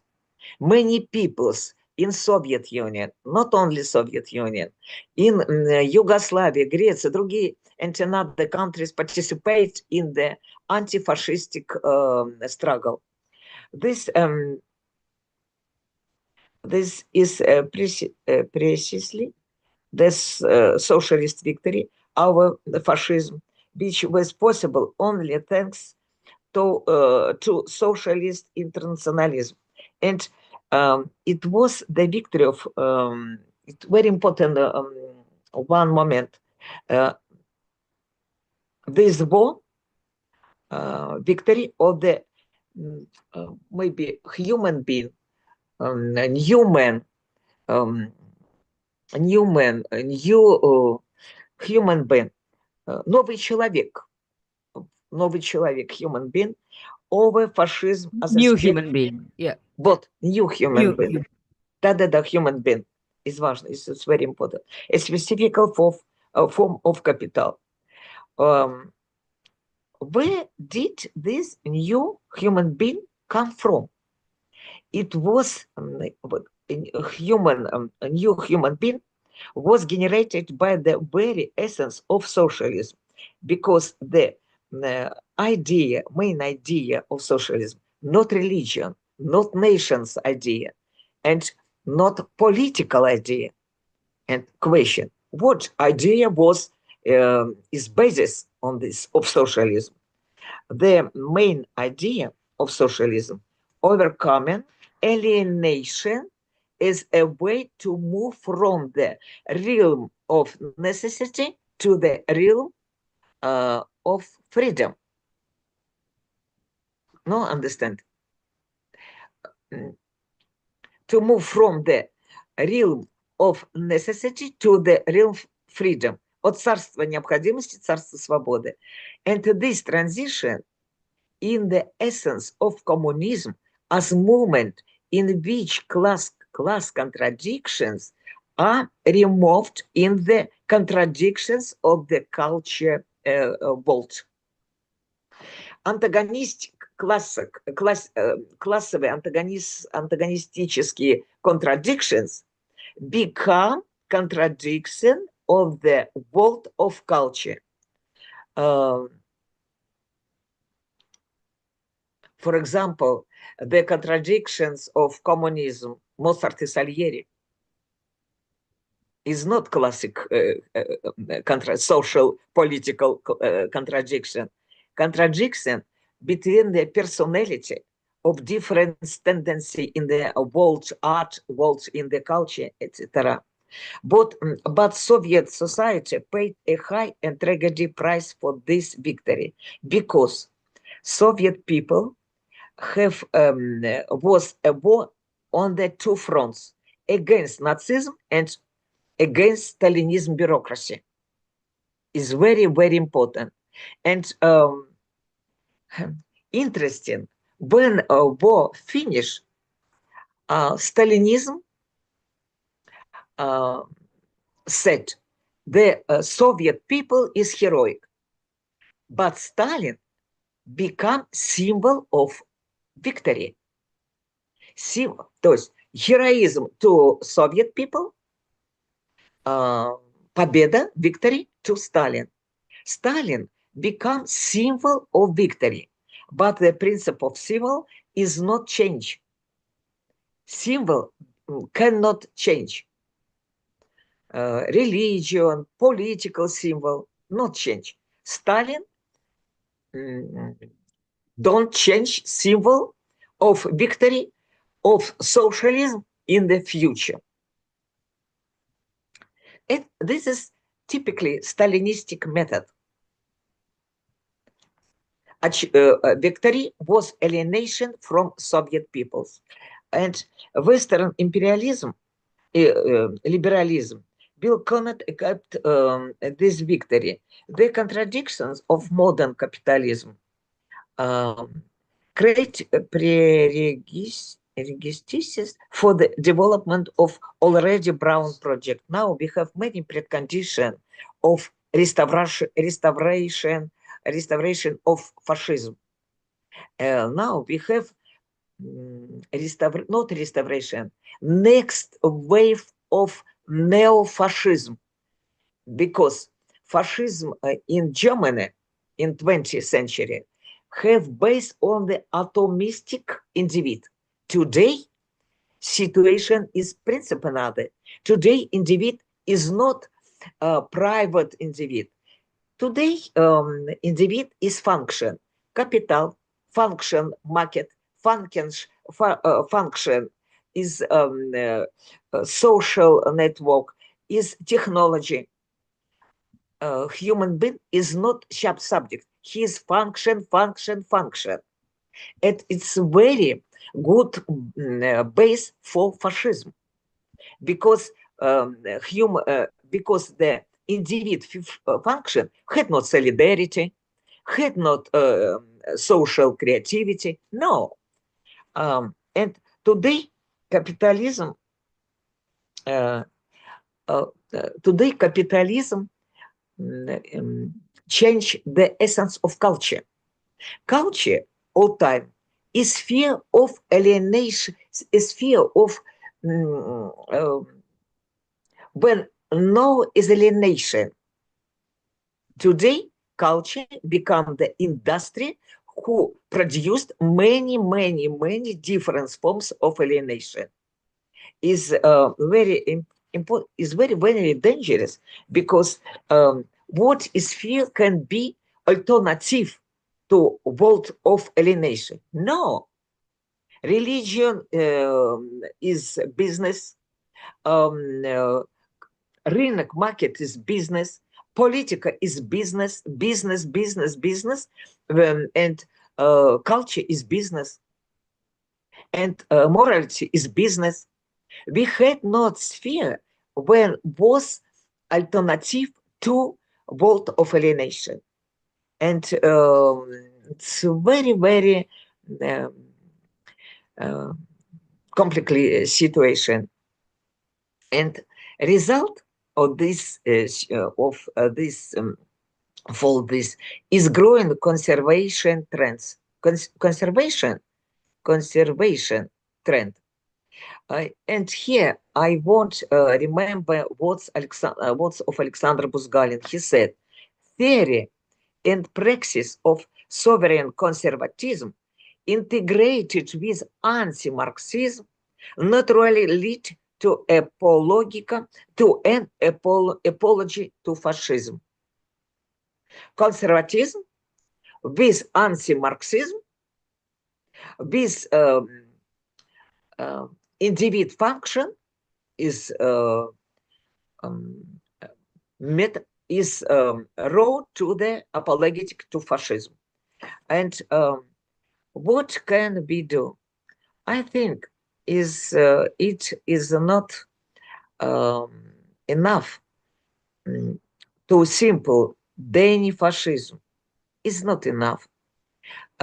We must organize historical education to young peoples is necessary, and we must participate with young people in different practice of social creativity for solving different social problems. And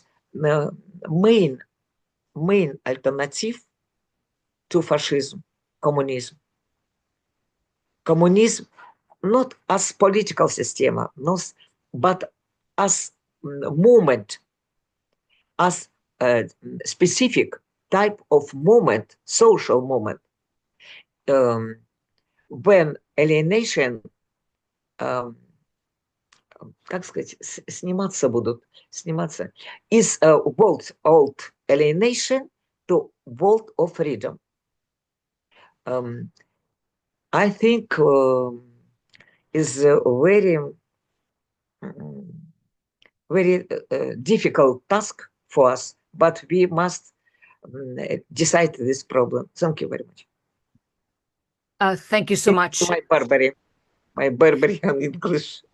No, it was great, and I think a very important philosophical reflection on at least the project of the Soviet Union and how it was central to the war and to winning the war. So thank you so much, and Ludmila, that was great. Our next speaker and final speaker is Professor Richard Sakwa. Richard is a professor emeritus of Russian and European politics at the University of Kent. Of course, he continues to write, and he's just had a couple of books published in the last year, I know.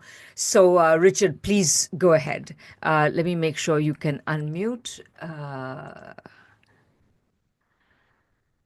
Yes, there you go. You should be able to unmute now.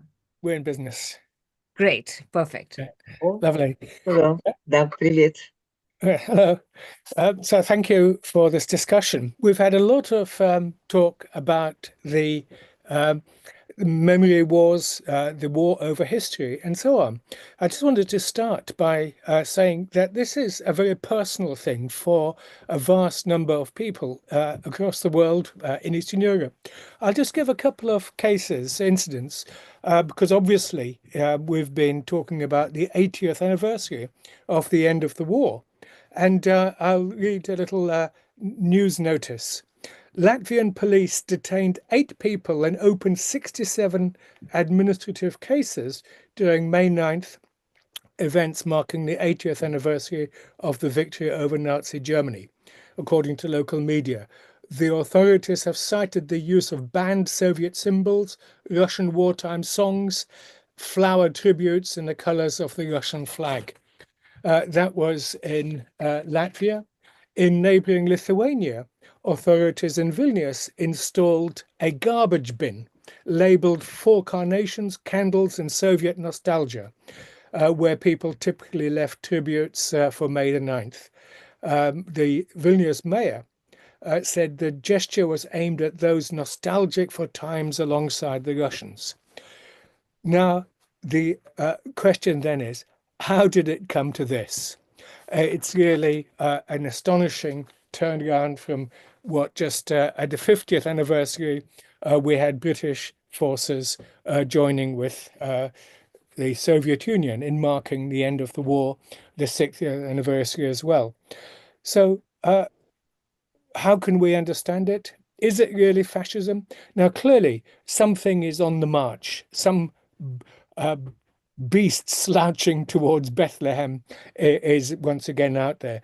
Of course, it takes many different forms. One of them, of course, today is techno-fascism or techno-feudalism, as some people call it, the way in which we have the extraordinary inequalities of wealth, which then takes pathological forms in the way that a certain elite in the United States, but not only there, have adopted a type of apocalyptic end times, which is, of course, one of the features, classic features of fascism, who are now building bunkers to survive the end times, going to Mars to try to escape the damage that they have done, and so on.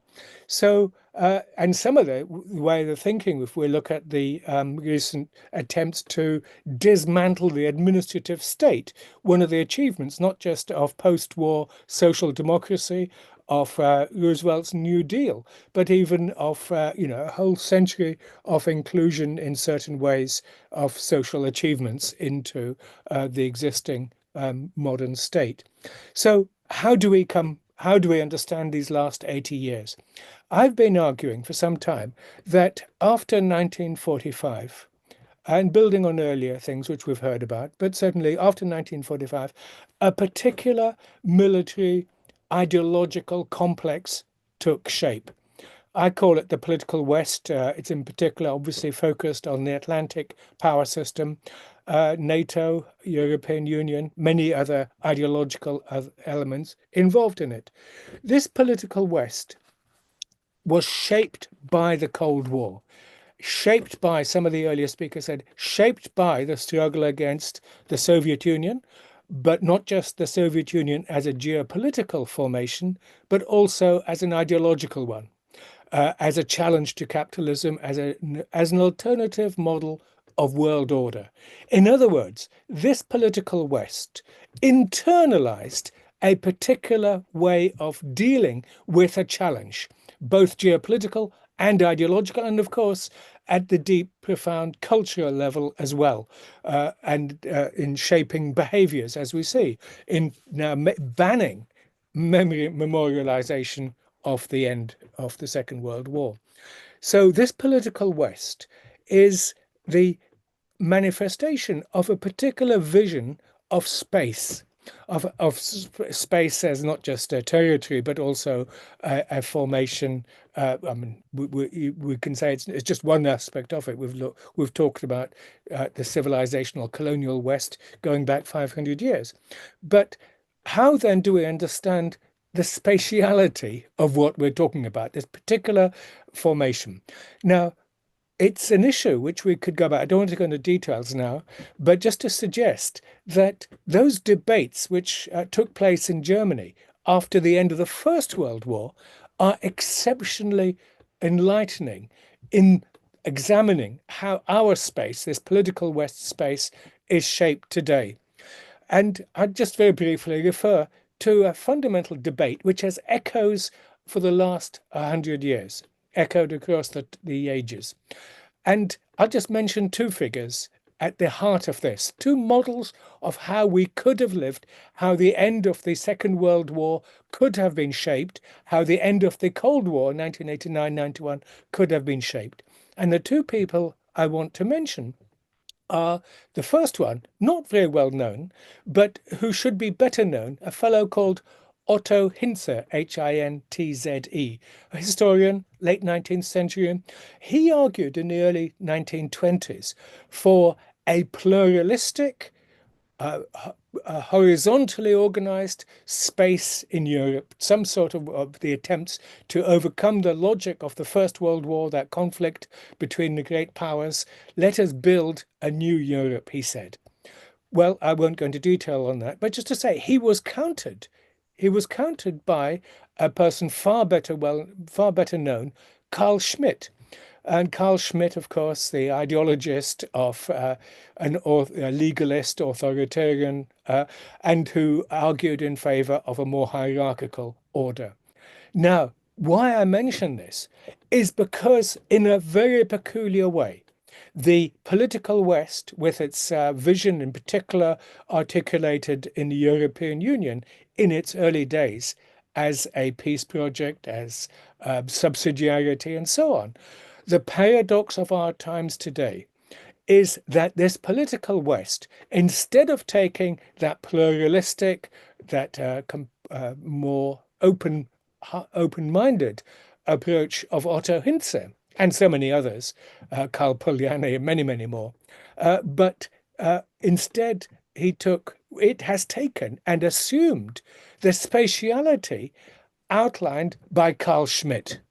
Now, that is what, I mean, in brief, I can't go into the detailed argument now, but what I'm suggesting is that our spatiality, our political West as it now exists, has incorporated precisely, let us call it proto-fascist sort of elements, that authoritarianism, that Schmittian, the distinction between friend and foe as the dominating the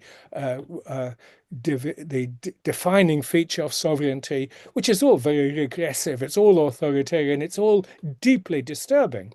This, in short, I've argued that this political West, built by the logic of the Cold War, after the end of the Cold War at 1989-91, reproduced Cold War. Instead of ending it, it has now incorporated the logic of Cold War, and worse, it has reincorporated it, as some of our earlier speakers have suggested, that this NATO and so on reincorporated certain fascistic, proto-fascistic, genuinely fascistic features.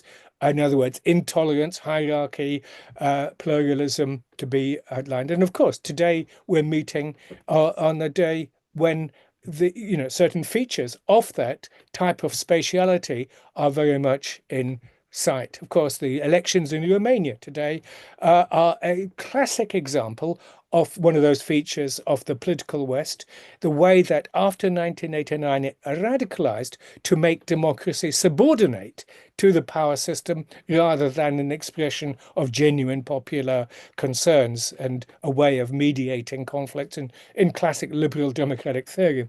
So one of the key features of the political West is obviously, therefore, democratism, where democracy is subordinated to the power interests of that this political West, of that Grausraume, as Schmitt would call it. So, of course, democratism, we see that in Romania today, the cancellation of their election, which held in November and December, cancelled because it got the wrong result. And of course, we've seen that so-called firewalls, which of course should be contested politically, not administratively. Another feature, of course, is rampant militarism. Europe is now setting on the path of remilitarizing itself, and a complete abnegation of political responsibility at a time of deep economic and social crisis, of declining living standards, decreasing living longevity, which is quite extraordinary. The achievements of the first 30, 40 years, which has also been mentioned after the Second World War, of social democratic inclusion. Then the second 30, 40 years was the neoliberal destruction of all of that. We've now entered into a third post-war phase. Again, maybe we could call it elements of proto-fascism there, certainly authoritarianism.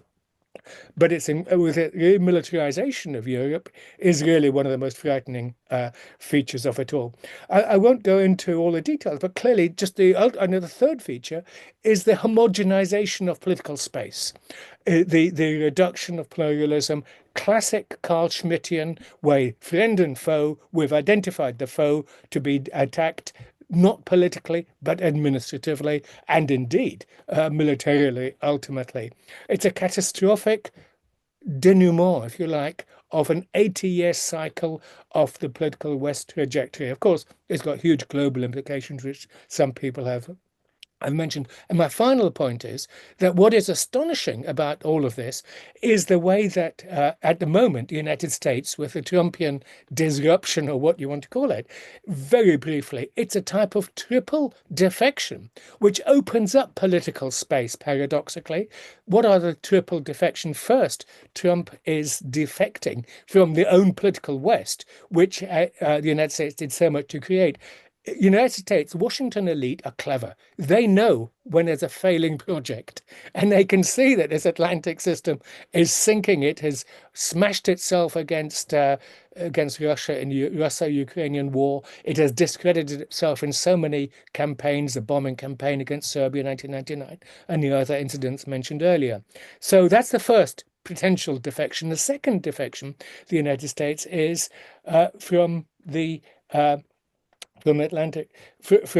international system that the United States helped establish in 1945. What I have in mind there is the United Nations-based system of international law. It's been potential for a long time, the so-called rules-based order. It's been based on double standards and hypocrisy. But now, the United States planning to leave World Health Organization, UNESCO, so much more, to cut its subscription to the United Nations by 2/3 is the plan at the moment, potentially, and so on. So that's the second potential of defection in motion at the moment.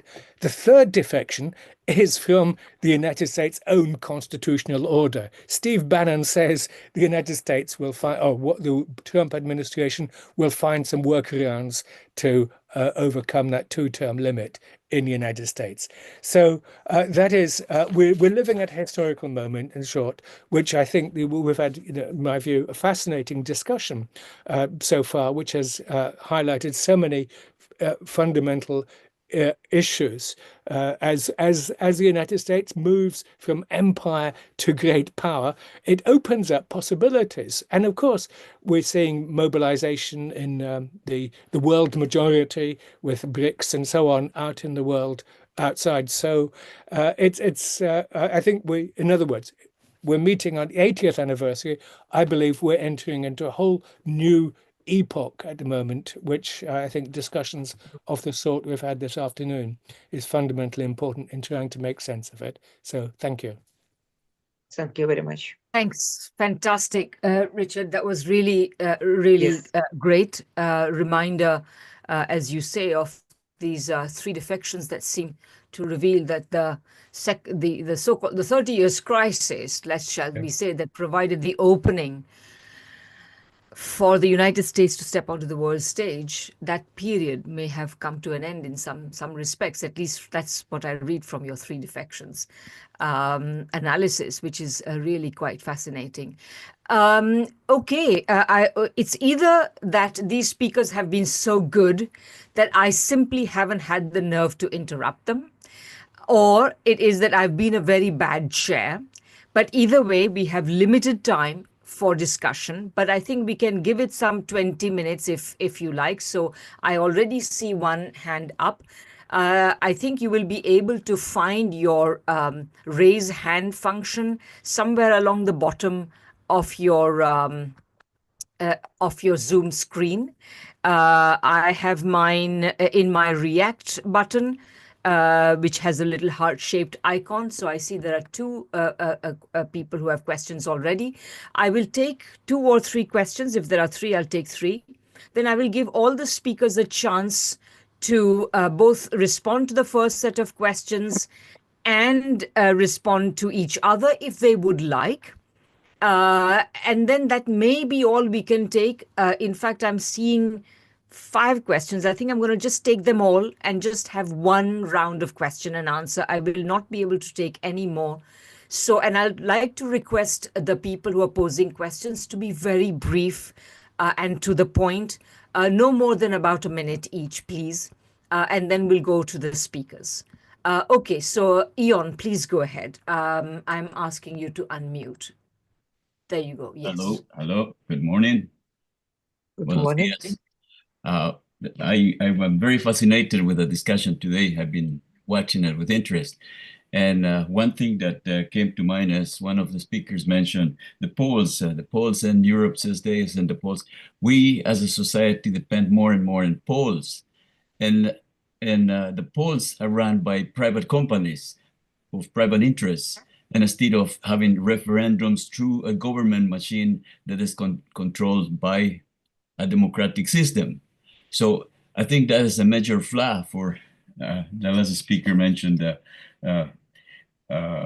deflection from the democratic system to technocracy. And that is precisely what polling systems are. It's a new technology, and it's the technocrats are managing it in a way that can deflect our thinking and tell us what, or they say that people think this because our poll says that, but that's not for sure because we don't Sure. have control over it. Thank you. So Thank you I'd like very to know much. what they think about Yeah. referendums, legislation by referendum, if that is the Okay. salvation of socialism. Great, Ian. Thank you so much. Polls and referenda, that's the question. Okay, Guy Arnaud, please go ahead.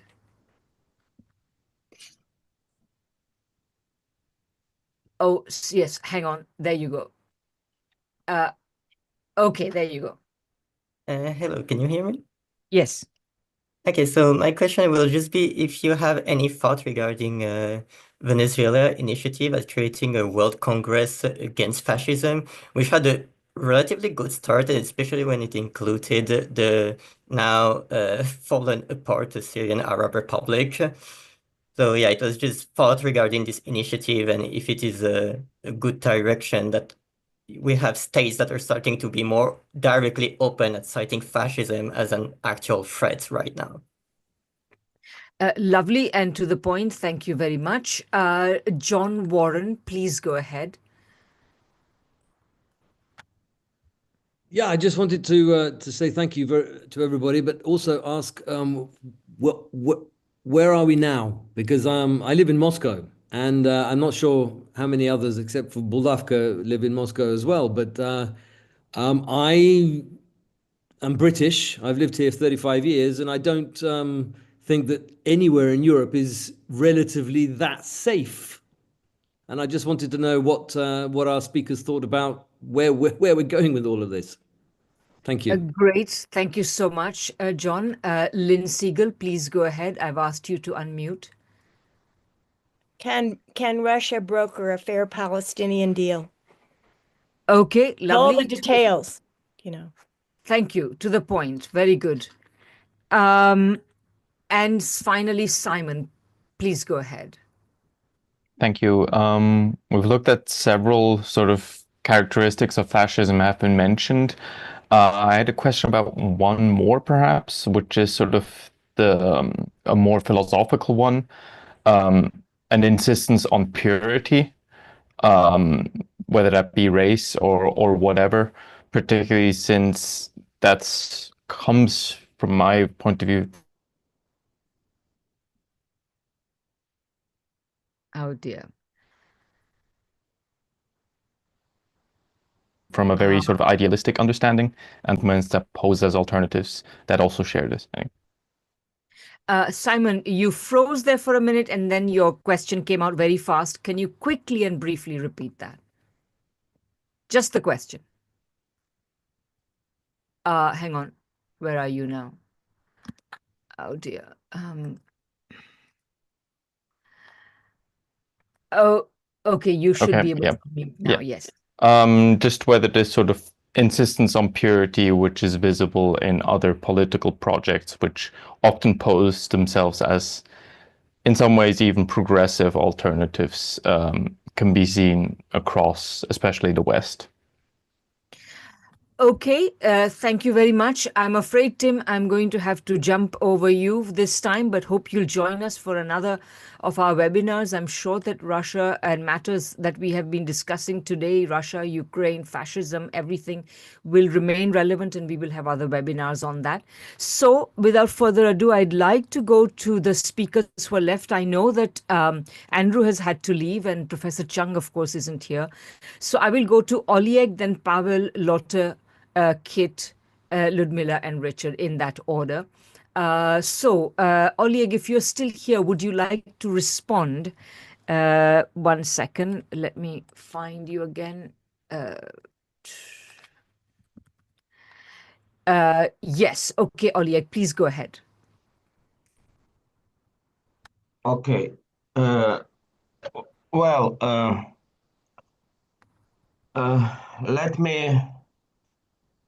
Let me react to the questions and to brilliant presentations of my colleagues, the speakers, because I don't have specific answers to many questions, and I, in fact, have two rhetoric questions without answers. The first rhetoric question, which was raised by some speakers, where is the connection between, let's say, typical neoliberal imperialism and fascism? Let me reformulate it. What is worse and who is worse, Donald Trump or Keir Starmer or Emmanuel Macron? In that sense, Radhika, you know my views quite well for a long time. I have great sympathy to the left, but one of my points is to win over neoliberal imperialism, there will be necessary, maybe unfortunate union between the non-systemic left and non-systemic right. In that sense, for me, Macron and Starmer are much worse than Trump, because Trump is breaking the Western neoliberal system, which is good, I think, for the left as well. Sure, he is not a person to praise, but still. And my second rhetoric question is connected to Ludmila Bulavka's presentation. And I totally agree with her, because sure, the Soviet Union, no doubt, made great efforts to win the German Nazism in the Second World War. And also sure that the Stalin system, the Stalinist system, was not a good one, softly speaking, and was not that ideal of socialism that many of us have in our hearts. But from that, saying, and we within Russia, we understand that maybe better than abroad. But saying that there is just one small logical step to the point of the Ukrainians, of the Estonians and others, that's there is no difference between Stalin and Hitler, and there is no difference between the Soviet Union and the Nazi Germany, because one totalitarian dictator fought another totalitarian. And so how to overcome this unwelcome for me, but small logical step, I just don't know. So no answers, but more questions. Thank you, Oleg. I think there are, of course, many of us who have lots more questions. So thank you again. I will now go to Pavel. Pavel Vargan, can you unmute? Thank you. I don't know that I have clear answers to any of the questions. I mean, I've been thinking throughout today, throughout all the interventions, also about Oleg's initial question or provocation as to how do we actually where do we situate fascism? Where's the fascist subject? And also the question about purity, you know, and I'm very wary of attempts to develop checklists of what fascism is and isn't. And I agree in that sense with Andrea and Lotte that we have to look for forms of fascism that correspond to the particular circumstances of you know, the economic system, the state, the geography in which it emerges. And you know, I think to say that something is or isn't a fascist isn't a dialectical position. And the way I've been kind of mulling over this over the course of this discussion today, you know, I think Marxism as a science lends itself very well to methodologies from the sciences. And there's, if I may do a detour slightly, there's a concept, there's a notion in quantum physics of particles as being actually instantiations of fields in moments where they become disturbed, right? But in fact, they exist as fields that are indivisible in all directions, in all spaces, at all times. And I think we can think of fascism in a similar way, as something that's threaded through the entire fabric of capitalism, and that is instantiated in moments of crisis in very different ways. And there's a continuum of oppression that runs from the enclosure to the concentration camp. And sometimes it appears in the forms of you know, police batons. Sometimes it appears as a prison boat for refugees, which we see in the United Kingdom now. And sometimes it appears in much more pernicious and much more violent forms. But there is a continuum and a kind of a fabric of fascism that runs through the entire capitalist project. And its instantiation appears in moments of crisis. And so we try to look in the past for specific things, for aesthetic kind of symptoms of what fascism was, for particular narratives or particular language that's used around it. But in fact, it is always a response to the particular form of crisis that emerges in capitalism. And I think it's more helpful to think about it in that way. Great. Thanks so much, Pavel. Next, I have Lotte. Lotte, I've asked you to unmute, so please go ahead. Yes, I think I want to continue a bit where Pavel he left. He stopped. I think that dealing with the concept of fascism, it is important not to deal with persons, but with systems, with organizations, with institutions, with the question of state power. I know that in the 30s in Germany there was a German concept called Gleichschaltung. It means that you from within adapts and reorganizes the bourgeois republican system in a way that at the end, if you have created a new kind of system and has taken the power, and in that sense you have a fascist state apparatus in your hands. And I think that's different from a fascist movement operating on the streets. It's different from nurturing fascist sentiments or ideologies. All this should be analyzed different, you know, according to their. Something is political, something is ideological, something is economical, something is connecting with the states and the political power. And I think it's important not to link fascism to persons, but to the system and to the institutions. John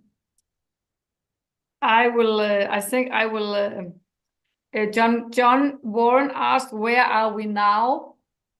And I think this question was not concretely in which city do we sit, but where are we in the fight against fascism? And I think we are in a crucial moment because we're trying to grasp where we are and to find the features of the fascism of today in order to see it, to analyze it, and then to find out the ways of struggling against it, because that's the real issue. The strategies we have to adopt, to develop of today can be inspired by the past, but cannot repeat the past. Yeah. Thank you for today. Okay, thank you very much. I have Ludmila next. Ludmila, would you like to add? Would you like to respond in any way? Thank you very much for this dialogue. I think this seminar have potential to development in future for development of dialogue of this problem. My dream, organized anti-fascistic front, but today is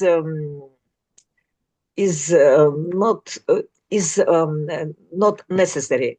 Today is very more important organized alternative to fascism, because people, you can propaganda fascism is bad, is not effect position.